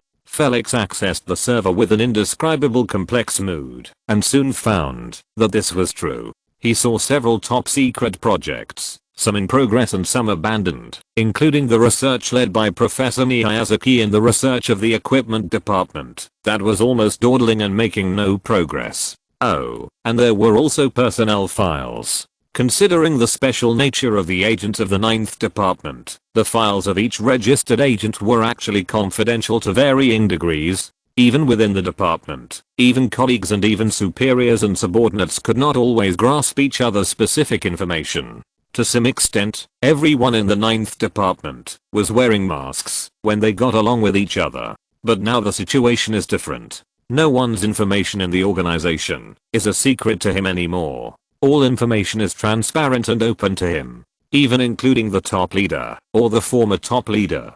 Felix couldn't help but click on Li Changcheng's personnel file. He was eager to know the past of this superior, his experience and thoughts, and why a person like that had to end up as a traitor, and how much of what that person had said was true. As expected, it was a beautiful resume, with almost no faults. From the beginning of the recruit training, he had outstanding achievements and qualities, and then participated in many actual operations, with excellent results, outstanding performance, merits, and commendations, until his potential as a special person was discovered.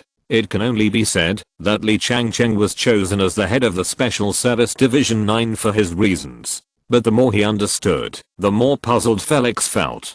From the files and resumes, he should be the person he was familiar with. Army. Participated in anti-terrorism combat, and was captured with his comrades. Felix's eyes were fixed on one of the files and resumes. Some intuition told him that this might be the key. He immediately clicked on the relevant content and soon saw the whole incident. That was Li Changcheng's last mission, before he was transferred to the Special Service Division 9, and it was also the most glorious merit he won for himself. In a certain operation, he and a comrade were captured and taken to a terrorist camp. After a whole week of hardship in the camp, he managed to escape and contacted the nearby garrison. The intelligence he brought back later became the key. Their team successfully destroyed the terrorist camp and then uprooted the local armed forces in one go. The comrade who was captured with him at the beginning was also successfully rescued after the army counterattacked.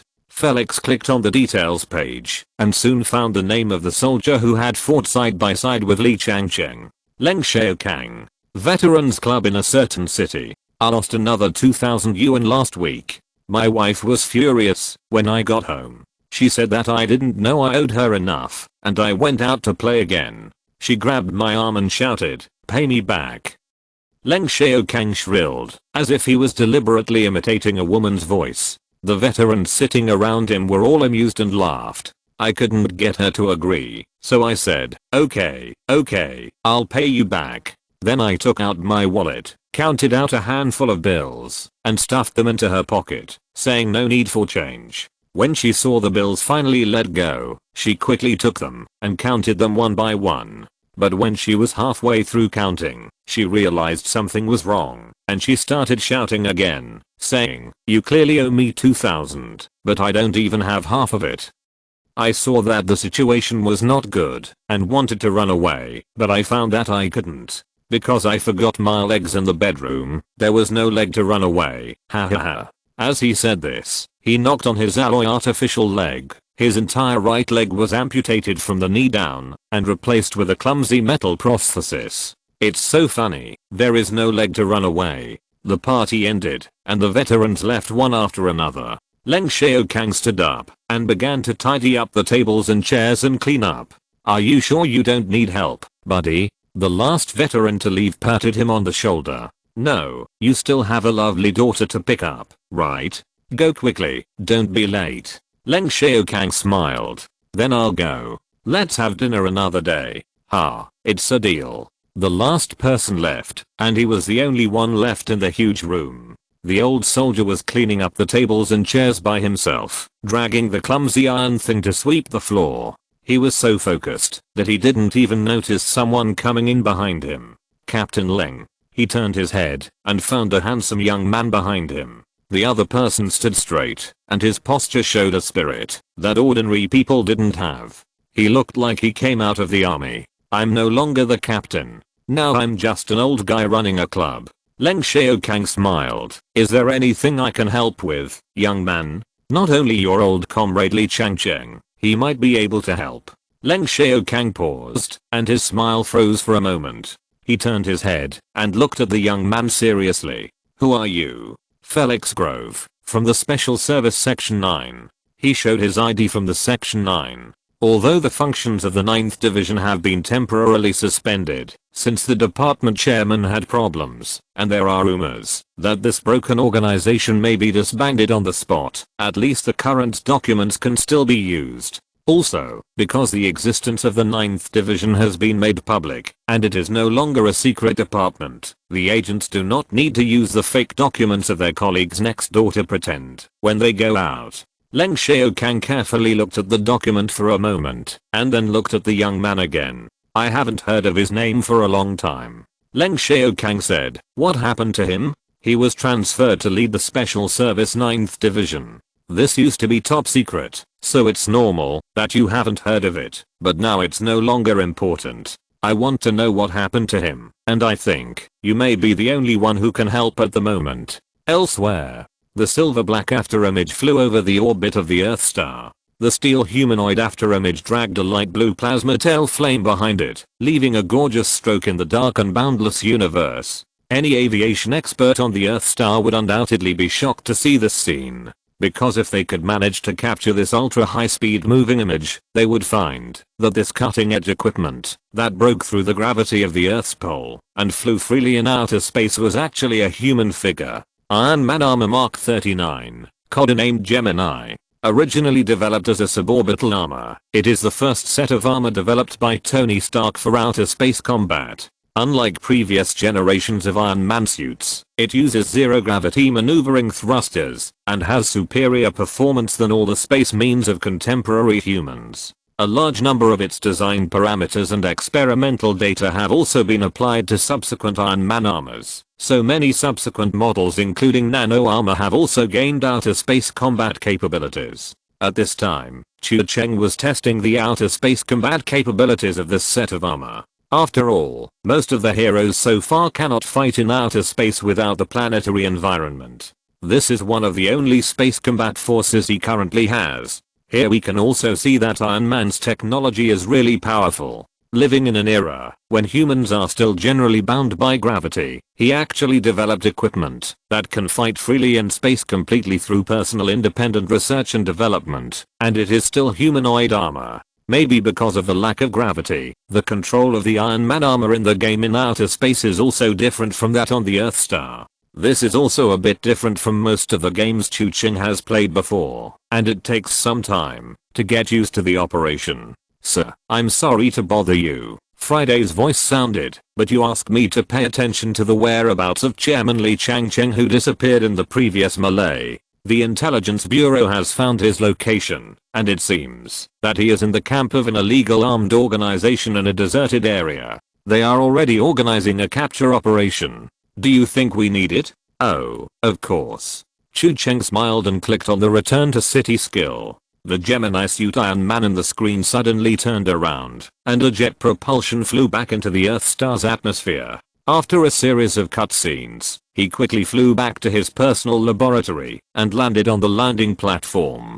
The mechanical arm stretched out and began to dismantle the armor on Iron Man's body. The flight test is almost done. Chu Cheng moved his fingers. Next, let's see how it works in actual combat. If you're listening to this novel on a channel other than Fanfic World, it means they downloaded and uploaded it without effort. We cordially invite you to visit our channel, Mundo Fanfic Novelos. There you'll find the original version of this story and you can explore many other novels of various genres. We're waiting for you to immerse yourself in a world of incredible novels. Chapter 197, Ghost in the Sky. Terrorist organizations, illegal armed groups, rebels, you can call them whatever you want. Anyway, since the beginning of history, such people have never completely disappeared from the Earth star. In every era, there are always people who sing the opposite tune. Some think they are fighting for justice and freedom, some listen to the whispers in their ears, some are simply dissatisfied with the status quo and hope to make changes, and some are arrogant and believe that they are born different.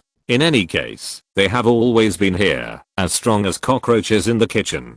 The rulers of no era have ever managed to eradicate them. At best, they can only suppress them and force them to lie dormant. But once you relax your attention a little, they will come back. There has always been an argument that the reason for this is that someone in the upper echelons of the Earth star deliberately did it.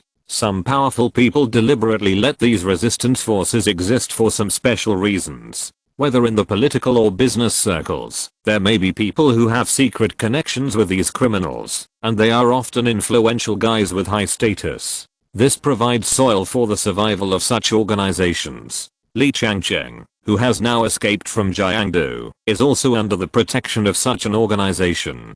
To be more precise, this is actually an organization he founded himself. He took advantage of his high position in the 9th Special Service to win over capable and thoughtful people from all over the world, trained them according to the most stringent standards of the regular army, and at the same time, embezzled a large amount of funds and weapons and equipment to arm this illegal force. It can only be said that, although the Shield's boiled egg man is not here, his spirit of not leaving empty-handed has influenced the heavens and the worlds, and the characteristic of pulling the wool of the organization has also been continued in the other world. It's just that the boiled egg man is pulling the wool of the inner ghost, and this Lee himself is the inner ghost. It may be that he is determined to be the snake himself, because he holds the idea that S.H.I.E.L.D. is imperfect without Hydra, so he pulled the wool of the lunatic asylum and pulled out this organization. To this day, the headquarters of the organization has gathered various cutting-edge weapons and has been built into a solid military fortress. Even compared with the regular army on the Earth Star, it is an upper middle level of armed forces. But now, such a base with top-notch equipment has encountered an opponent that they in the world's military system have never seen before. Just a few minutes ago, their sub-base located more than 100 miles away suffered a devastating blow. The incident happened in a very short moment, and the radar did not respond at all. It took only 2 minutes from the attack to the entire base being uprooted. The most terrifying thing is that the members of that base seemed to have not figured out what attacked them until they died. The communication was in chaos throughout the process. Until the last person fell, they didn't even see what the enemy looked like. The only thing transmitted back to the headquarters was a series of explosions and miserable screams. The headquarters immediately dispatched 2 jet fighters in the direction of the sub-base. These were also the equipment that Li Changcheng borrowed from the Special Service 9 with his authority.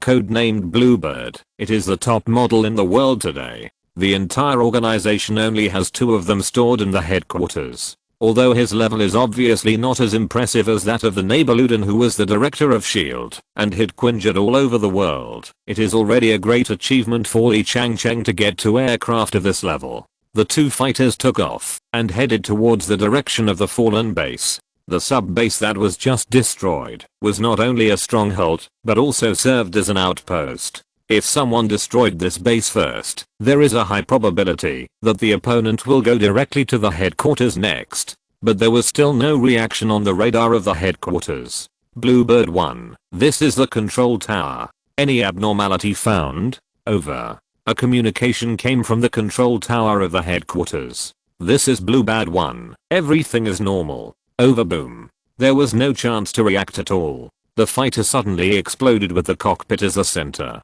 The poor pilot in the plane couldn't even say the last word over and was instantly engulfed by flames. Light and heat were released at an alarming rate, like a burning blade, easily cutting through the steel fuselage. Half of the burning wing was spinning and being swept into the turbulent airwaves, and the main body of the wreckage turned into a burning fireball and fell down. The sudden change shocked the tower. From beginning to end, there were only 2 identification signals of Bluebird on the radar, and there was no shadow of any third party. But their fighter suddenly exploded in mid-air, just like a self-destruction. The wingman flying next to them was also stunned. The pilot of Bluebird 2 witnessed the whole process, but he didn't notice anything. It looked like his teammate had broken apart by himself, which was simply supernatural. The next second, he seemed to see something breaking through the flames and flashing past his cabin, dragging a burning line of fire. It was like an illusion. The pilot came to his senses and quickly called the tower. Tower, this is Bluebird 2. Do you see that thing? This is the tower. You are the only one on the radar. Nothing else. Over. The pilot froze. The radar couldn't see it, but his intuition told him that the thing was real. It destroyed the entire subbase and killed Bluebird 1 instantly, but their most advanced radar couldn't find any trace of the other party. The world's top fighter jets were killed instantly without even touching the enemy's shadow. Not to mention, there was no evidence of the thing's existence. It was like a ghost, a fierce ghost thousands of miles high in the sky. The next second, a shrill alarm sounded deafeningly in the cockpit, like the whisper of the god of death. The pilot shuddered all over, and the horror of being there was no less than a fierce ghost whispering in his ear. That was the fighter's sensor sensing the target approaching at a very close range, warning the pilot of the danger of collision. But he was thousands of meters high in the sky at this time, and there was nothing around, except the vast sea of clouds. What could he hit here? Could it really be a ghost? The next second, which was also the last second of his life, he barely caught a glimpse of the ghost in a very short moment. It looks like a person. ? The first reaction of the pilot's reason was that he was crazy. He was flying the most advanced fighter in the world thousands of meters above the ground, and saw a red and gold figure appearing above the cockpit, and it looked like it was about to shake its fist at him. Clang!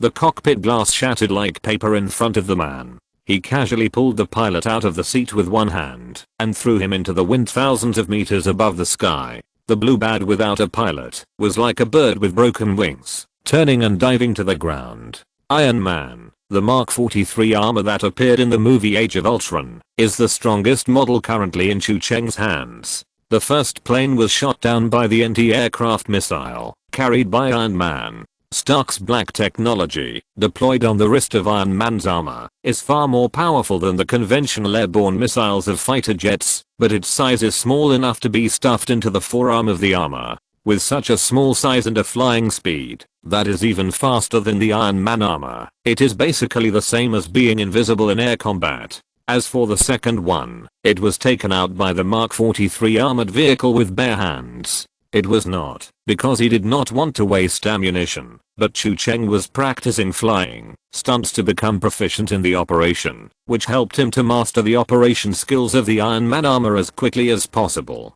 Fortunately, he got the hang of it quickly. After dealing with the two planes, Iron Man turned around and continued to lock onto the terrorist headquarters. Propulsion flames exploded under his combat boots, and he instantly broke through the sound barrier again and flew out. At this time, everyone in the headquarters tower was silent for a moment as they watched the two bluebirds that instantly lost signal on the radar. Continue with 10,000 words. Exhaustion 9. Chapter 198. The Iron Man stands on the earth. The sharp and piercing alarm sounded in the camp of the armed organization. It was a signal of the first level alert, announcing that the entire base had entered a combat state. All personnel must be in their positions and ready to open fire at any time. Everyone took action. They came to their respective positions, set up their guns, and held their breath to prepare for battle, but they didn't even know what the enemy was. The radar still has no response? The commander asked a little irritably. Report to the commander. Nothing. The tower replied as usual. Okay, continue to be alert, the commander said, looking at Li Changcheng, a defector from the Special Service 9th Division, and the founder and leader of their organization. The radar still has no response, sir. But although it is difficult to explain why, I always feel as if I have some kind of premonition, as if the enemy may suddenly appear at any time. Could it be the Special Service 9th Division? Have they discovered this base? The commander hoped to get an answer from Li Changcheng. It is impossible for anyone here to know the 9th Division better than him. The commander wanted to know whether it is possible for the Special Service 9th Division to rush into the position in such a state of almost complete invisibility. Li Changcheng shook his head. They don't have such technology. He crossed his arms and said lightly, the radar system equipped in this base is the most advanced model. At present, no aircraft has the ability to avoid detection. At least not in the 9th Division. The commander noticed the suffix added by the superior. You mean? Yes. Li Changcheng had a blank expression. This probably means that we are facing much worse than the Special Service 9th Division. Everyone came to their positions. Guns and cannons were set up on the high platform, and all the anti-aircraft turrets that automatically intercepted were activated. The soldiers held their breath and concentrated, and the whole camp did not dare to make a sound, ready to fight the incoming enemy. Those who were here were all carefully selected elites, and they were soldiers who had been strictly trained according to the standards of the army. And they were all dead soldiers. some because they had no choice, and some because of their firm beliefs, but no matter what, everyone had the most determined will to fight. They imagined what a tragic battle was about to come today, imagined how the soldiers were approaching. The official fighter formations were in groups, the air carriers were like dark clouds, and the well-equipped endless army was overwhelming from all sides. And they would fight, without fear, until the last bullet was fired, and they would not frown until the last person fell. But the expected scene did not happen. There were no planes or warships, and no one even noticed the enemy's shadow. Until a tinnitus-inducing roar exploded in everyone's heart, the tower exploded in half, and the burning wreckage fell headlong into the camp like a fallen giant, exploding with billowing black smoke. The silent camp was instantly blown up. Enemy attack! Enemy attack! Someone shouted. Some people ran to avoid the collapsed tower and flying debris. The burning and hot debris spun around, and many people were hit by stray bullets, and fell to the ground. But no one saw where the enemy was. The whole base was like blind. They were like a hanging live target, being bombarded by an invisible enemy. The next thing to be dealt with was the anti-aircraft gun. The base of an anti-aircraft gun exploded like a self-detonation, and metal fragments scattered like raindrops. The impact of the flames was like gushing groundwater, lifting half of the turret into the air. Explosions continued one after another, and the turrets exploded one after another, like a whole string of crackling firecrackers, instantly turning into a sea of fire. The fearless soldiers began to feel terrified. They were not afraid of death, nor were they afraid of facing thousands of troops. But they had never experienced such a moment in their lives. They held guns and guns, holding the most advanced weapons, but they couldn't even find the target to fire at. The whole camp was burning, and they were like meat on a chopping board, and they couldn't even see what the person wielding the knife looked like. All the anti-aircraft guns were blown up, and the next thing to bear the impact was a tank. At that moment, people standing nearby clearly saw that a golden beam of light seemed to penetrate space, as if it split the camp in half. The heavy tank armor was easily melted and penetrated, and the people inside didn't even have time to figure out what happened. The next second, the tank exploded completely, and metal fragments flew everywhere. The next thing to be hit was an armored vehicle loaded with soldiers driving out of the barracks. As if something hit it hard, the armored vehicle rolled over with a mournful wail, and was deformed by the ground with a loud bang. After that, finally someone could barely see the enemy's afterimage. It seemed that the enemy had greatly reduced its speed, so they could barely see the blurry image. The red-gold afterimage broke through the curtain of flames and rushed out, flying at a low altitude almost touching the ground, dragging a gorgeous tail flame. Everyone who caught a glimpse of this shadow on the battlefield was instantly petrified, and the degree of horror was almost no less than seeing the god of death. They all knew that low-altitude flight in the general sense should refer to flying 100 to 1000 meters above the ground. No matter how low the flying thing in the sky is, it is still a flying object, and there must be a limit. But this thing looks like it is only about 1 meter high. It's almost touching the ground. Question mark? What kind of aircraft can dive to this height? It's just that the thing descended to this height and obviously suppressed its speed. It is very small in size, and it was completely invisible because it flew at a high altitude for a long distance and at a high speed before. Combined with the actual combat situation, it can be inferred that it probably has some anti-radar coating or something, so the radar is blind in front of it. Now it has descended between the camps and slowed down, and the militants finally saw what the enemy looked like. Of course, this is not a good sign. It means that a massacre is about to begin. A fortress first locked the position of the thing, and large caliber artillery fire poured towards it like raindrops. It was an anti-tank armor piercing shell, a super powerful weapon that could even tear apart tank armor. But the thing didn't dodge or avoid it, and the blurred red and gold afterimage rushed head on in the direction of the fortress under the rain of bullets. Bang! With a heavy collision, the aircraft actually used its own body as a shell and crashed into the solid fortress head on. The soldiers who saw this were almost crazy. Flying close to the ground is fine, but the aircraft actually used physical attacks. In other words, it relied on ironhead skills to take down a fully armed military fortress. There is no such aviation weapon in the world. The birth of this thing will undoubtedly overturn the entire existing military system on the Earth star. No, they were not even sure whether that thing could be considered a weapon in their general sense. It was something beyond that, something extraordinary that could not be explained by modern military eyes. A steel ghost, something that could not be killed by guns or bullets. The tail flames ejected by that thing in the air almost drew a circle, penetrating the fortress. The propulsion of the tail flames made it complete a flip-like movement with a trajectory that no one could understand at all, and then it fell to the ground with a crisp sound like metal collision. It finally stopped.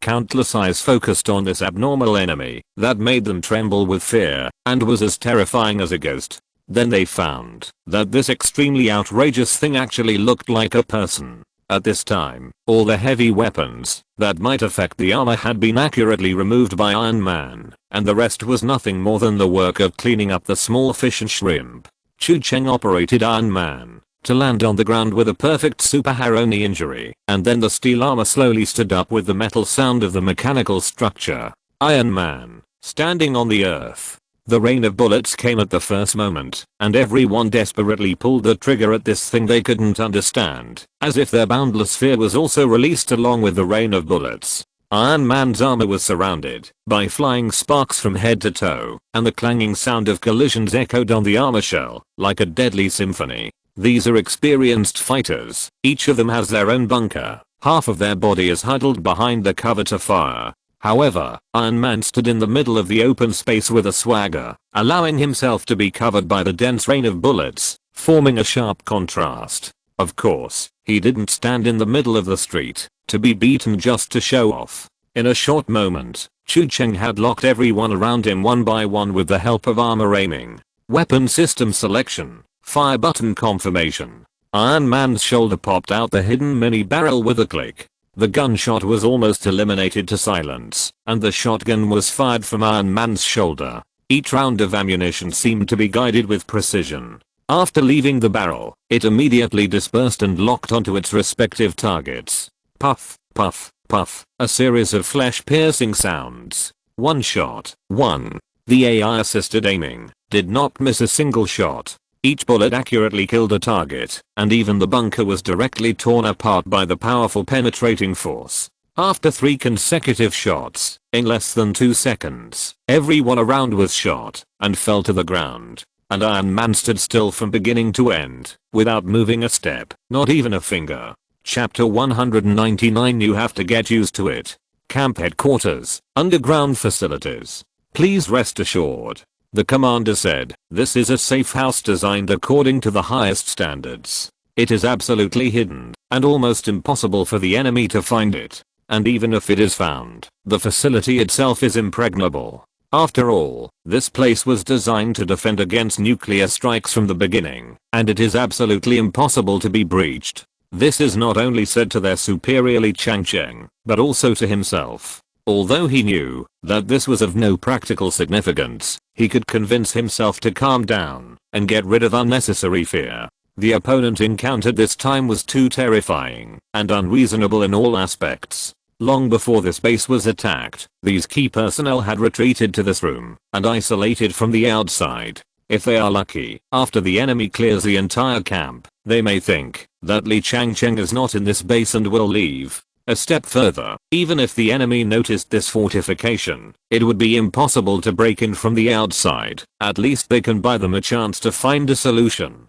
Bang! A heavy loud noise. That sound almost seemed to hit everyone's heart. At this moment, everyone in the safe house breathed hard, and their heartbeats seemed to skip a beat. Someone from outside blasted the door of the fortification with strange force, and there was a loud sound of metal hitting.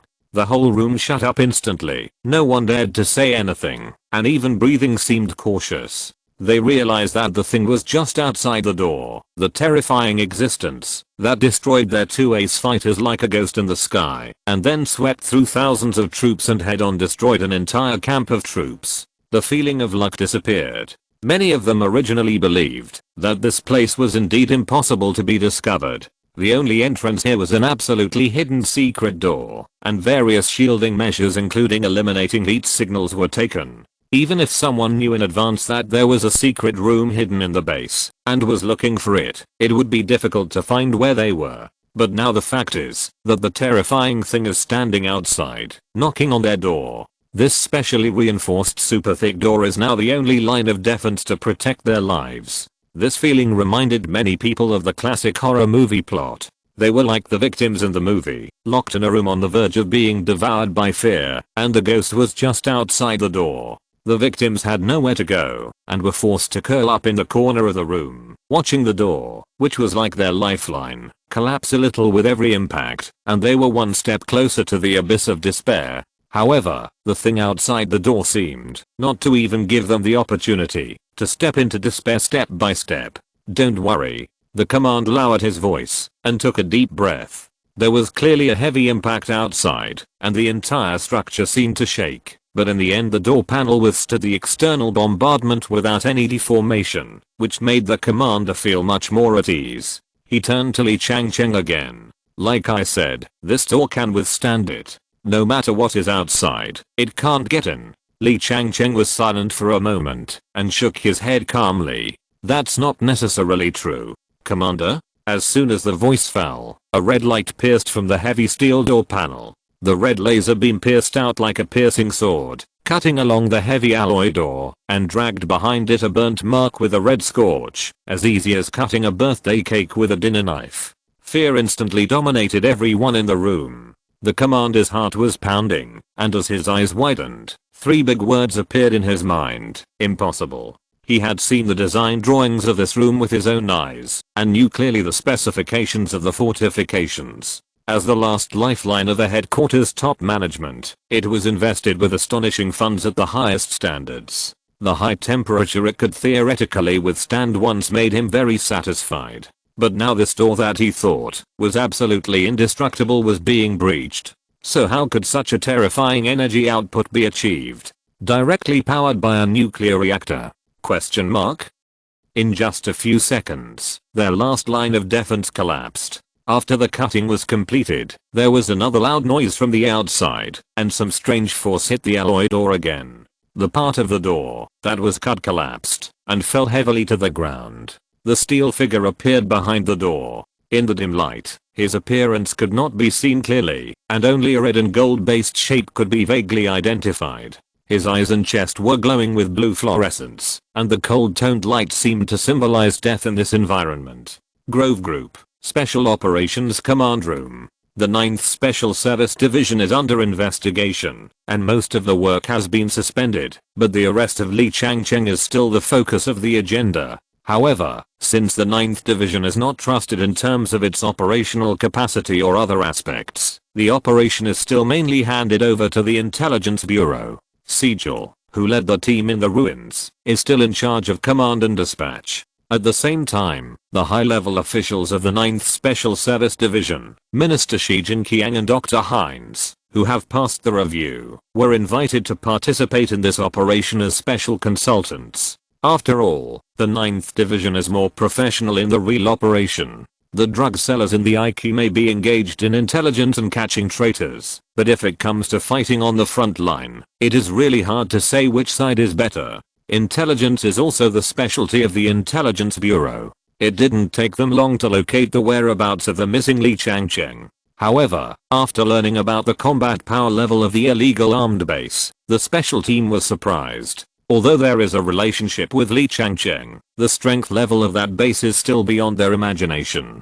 In any case, it was obviously not the level of ordinary terrorists. The degree of armed equipment exceeded their initial expectations. It would take some effort to defeat them. It took a little time to mobilize the personnel and organize the team, but generally speaking, they were quite efficient. Now the action team has been assembled and is on the way to the base. The reconnaissance team found the terrorist outpost more than 100 miles away, but when they got closer, they found that the entire base was in ruins. The collapsed turrets and burning wreckage looked like they had been bombed repeatedly by a whole formation of fighter jets. When the picture was transmitted back, the command room was a little confused. Their action team was still flying on the way and hadn't arrived yet, so how could the base have been blown up?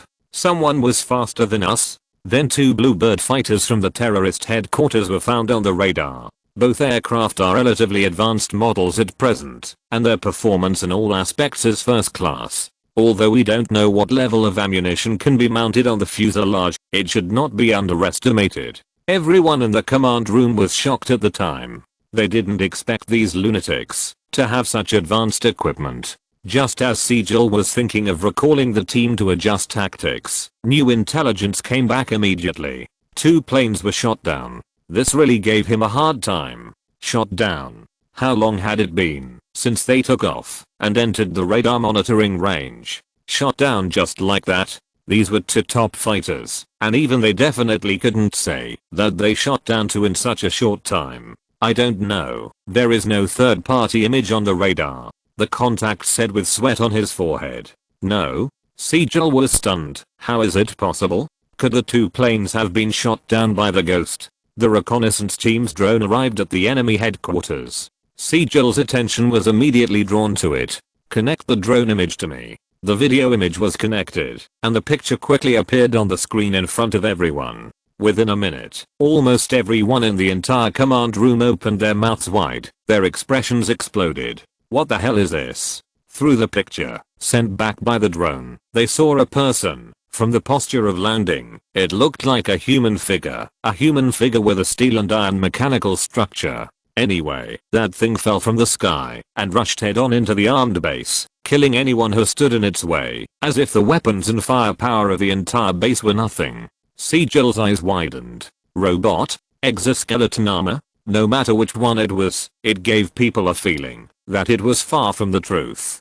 Such a small humanoid equipment, capable of air and land combat, equipped with a monster-level firepower that was more powerful than the entire military base, and with an extremely high flying speed, beating the Bluebird fighter and flying close to the ground. It was unscientific. In short, extremely unscientific. Sigil stared at the picture sent back by the drone, staring blankly for a long time. Then he turned to the 2 consultants from the Special Service 9 in a daze, and couldn't help but cast an inquiring look. His eyes seemed to ask, is it reasonable for this thing to appear in your normal missions? Although Minister Shi was also seeing Iron Man for the first time, he was also shocked at the first sight. But he had been shocked so many times that he might have some immunity to it. He quickly recovered and leaned back in his chair with a calm look. He waved at Sigil and gave him a look. What he meant was, stay calm, buddy, you have to get used to it as soon as possible. There will be more of these things in the future. 2 chapters are nearly 6,000 words. Take a breath and try to continue writing 10,000 words tomorrow. Happy Mid-Autumn Festival, brothers. Chapter 200. Long time no see. The capture mission was successfully concluded, and the joint operation mission was ultimately a complete victory. This action team led by Aiku and assisted by the Asylum successfully captured Li Changcheng, the biggest traitor in the history of the Asylum. During the period, no soldiers were used and no shots were fired. This description actually makes the action seem a bit grand, but people who participated in it in person may feel that it is a bit meaningless. The main problem is that you said that they captured this person, which seems to be correct. When their entire team drove to the gate of the base with live ammunition, the inside had become a mess. The action team was still a long way away, and the entire terrorist armed stronghold had basically been turned upside down. Anyway, when they arrived at the scene, there was only one person still breathing in the entire camp, and it was Li Changcheng they were capturing. This buddy had one arm broken during the confrontation with Wolverine before, and the other arm, which was still intact, was handcuffed at the entrance of an underground fortification. The specifications of the fortification also surprised the team. The appraisal results showed that the facility was designed to withstand nuclear strikes, and it might be no less than the safe houses of some bigwigs on the Earth pole star. Moreover, this thing was buried deep underground and had various shielding methods set up. If their capture team arrived at the scene, they might miss it. But the iron figure who attacked the base was not missed. There was a crack like a burn mark on the thick iron door, and the scene was shocking. From the traces left at the scene, the experts quickly associated it with the effect of some energy weapon. However, the energy weapon of the Earth pole star is still at the conceptual level. Although there is this theory, it does not have the foundation for weaponization. Therefore, a group of experts scratched their heads and could not imagine what kind of terrifying output could cause such a cutting effect. The remaining people in the room facility have also died. Technically speaking, this Li Changcheng was really captured by them. However, skipping the battle process makes people feel a little subtle because someone has done all the work for them and packed up the people to be captured. They drove the army there with great fanfare just to sign for the receipt. In fact, to be fair, Sigil felt that their operation was efficient enough. After locating the target position, they assembled the team in the shortest time possible, quickly conducted reconnaissance and assessment, and organized an attack. However, there was a god on their side, who not only moved quickly but also had unreasonable combat power. He rushed into the military stronghold alone, and opened fire with unparalleled force, and took it down with a thunderous force. It can only be said that they tried their best, but they really couldn't grab the heads. However, the lunatic asylum was already familiar with this process and this routine. Anyway, the whole lunatic asylum had not been persecuted by those superheroes so far. Now that the situation was over, the lunatic asylum was watching the IQ start to follow their old path like a veteran, and it was inexplicably funny to watch. Especially the equipment department led by Minister Shi, when they saw the pharmaceutical factory group seeing the unscientific armor of Iron Man, and were so shocked that their three views were reshaped, and they doubted their lives. They felt like they saw their own shadows in the past, and they felt a little sympathy and a little gloating. To be honest, they didn't want to do it at first, but these masked people were more inhuman than each other, and they found it was so comfortable when they put it on, making people feel that there was nothing wrong with hanging behind others and cleaning up their butts. If someone else wanted to clean up the boss's butt, they wouldn't have the chance. A few hours later, Li Changcheng was locked in the interrogation room of the pharmaceutical factory. Sigil, who was in charge of the team, sat directly opposite him. After Lettuce, who supported him behind the scenes, was killed by Batman, Li Changcheng lost the ability to operate the T-shield. Now he has become an ordinary psychic again. In addition, he had one arm chopped off by Wolverine, and he couldn't heal such an injury by himself with his ability level as a psychic. Then the shackles he wore had the effect of suppressing his ability, and there were a large number of armed agents outside the door on guard at any time, making it almost impossible for him to escape. Of course, Li Changcheng didn't seem to have this intention at all. Li Changcheng in the interrogation room seemed to be quite cooperative. He reacted calmly, without panic or anger, almost as if he didn't realize his terrible situation. He calmly answered the interrogator's questions, as if he was chatting. To everyone's surprise, Li Changcheng passed all the tests for the infected.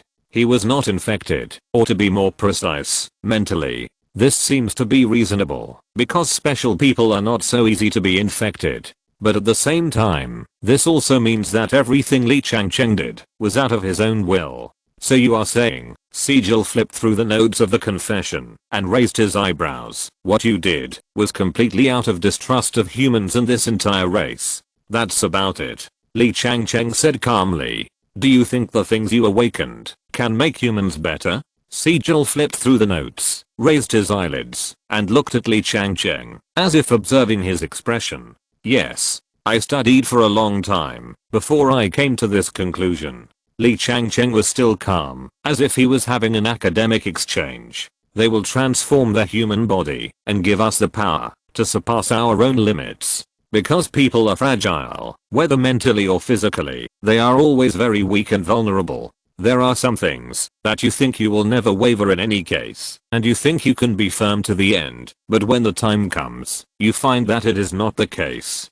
People are far less tenacious than they think, and this is the same in everything, because this is a defect we are born with, and they will strengthen our spirit, fill our missing beliefs, and make us steadfast and unshakable, no matter what we face. That is exactly what humans need, and it is a part of us that has always been incomplete. Because humans are such creatures, the defects in evolution make us incomplete and make it impossible for us to break through by our own strength. We are failures, so we are destined to rely on them to become perfect. I believe the way you describe is infection. Sigil tapped the table with a pen and said, the name is not very nice, but we can change its name in the future.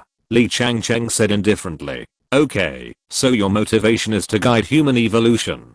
But have you ever considered that maybe the beings you are trying to awaken are not the type to help? I mean, the Earth stars now belong to us humans, but once they wake up, they may have different opinions? Of course. Li Changcheng nodded and said seriously, but as I said, we are failed evolutions, and have no ability to improve ourselves. So since we want to help, we naturally have to pay some corresponding price. Your point of view is really extreme. I'm surprised that no one has noticed it before. Sejal said, and continued to flip through the file. Here is a record of the personal information they found about Li Changcheng, most of which were originally top secret. Now under special circumstances, the capture team is authorized to obtain access rights. So I guess your thoughts must have something to do with your experience in the terrorist camp? Li Changcheng didn't seem surprised by the question, and just responded calmly, a person's past will shape him to a large extent. We are all defined by our past, more or less. I see. Then it seems that I'm not the most suitable person to have this conversation. Sejal stood up, walked to the door of the interrogation room, and held the door handle. Pointy is. He turned the handle, and opened the door. The door was opened. The figure of man appeared behind the door. He limped, half of his body supported by mechanical limbs, and his movements even seemed a bit clumsy, but his vicissitudes of life revealed a bit of determination that ordinary people did not have. For the first time, since sitting in this interrogation room, Li Changcheng's pupils shrank slightly, and his face changed slightly. Leng Xiaokang stood at the door, and smiled at him, as if he had met an old friend again. Long time no see, Laoli. Leng Xiaokang walked into the interrogation room, and Sejal immediately stood up and walked out, closing the door. Soon, only the old comrades were left in the room. Leng Xiaokang sat down opposite Li Changcheng, and the two looked at each other in silence for a while. How have you been recently? Leng Xiaokang was the first to break the silence. Li Changcheng raised his arm, and gestured to the shackles on his hands, and the metal chain was ripped and rattled. As you can see, it's just so. He shrugged, it's getting harder and harder to get anything done these days, but I can still do it. He paused, his eyes fell on the old comrade's replaced leg. Leng Xiaokang noticed his gaze, but he didn't intend to avoid it. He just stretched out his leg generously, smiling. This guy is getting more and more clumsy. He patted the joints of his prosthetic limb.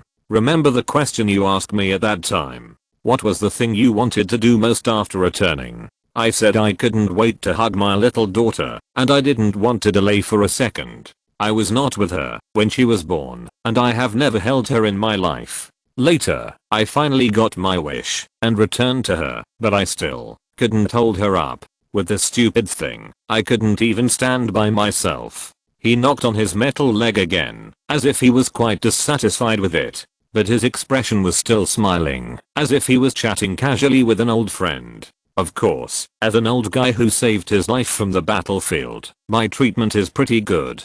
They inspect me every year, and now this leg has been updated twice. They assured me that it is the best choice in the relevant field, but it seems that this is it. Li Changcheng stared at his leg for a moment, silent. Neither of them mentioned that matter, but they both knew it tacitly. They all knew how Leng Xiaokang lost his leg, which was their experience in the terrorist camp. They fought side by side, were captured together, and planned the jailbreak together. They escaped from prison together, but were exposed before they could leave the camp. The fear of being captured and the yearning for freedom made Li Changcheng do something he thought he would never do. He abandoned his teammates. He heard the sound of Leng Xiaokang being caught, the shouting and the fighting. At that time, the sound was so close to him, right behind him, as if it was just a stone's throw away. He could even imagine the scene of his comrade being beaten up through the sound. A voice in his heart told him that he had to go back, and he couldn't abandon him here. But a voice deep in his heart told him that he shouldn't go back. There was no point in turning back. It would only make them all get caught together. If they continued to run, at least one of them could escape. So he didn't look back or stop, but left all that behind. He escaped, at the cost of betraying his best brother.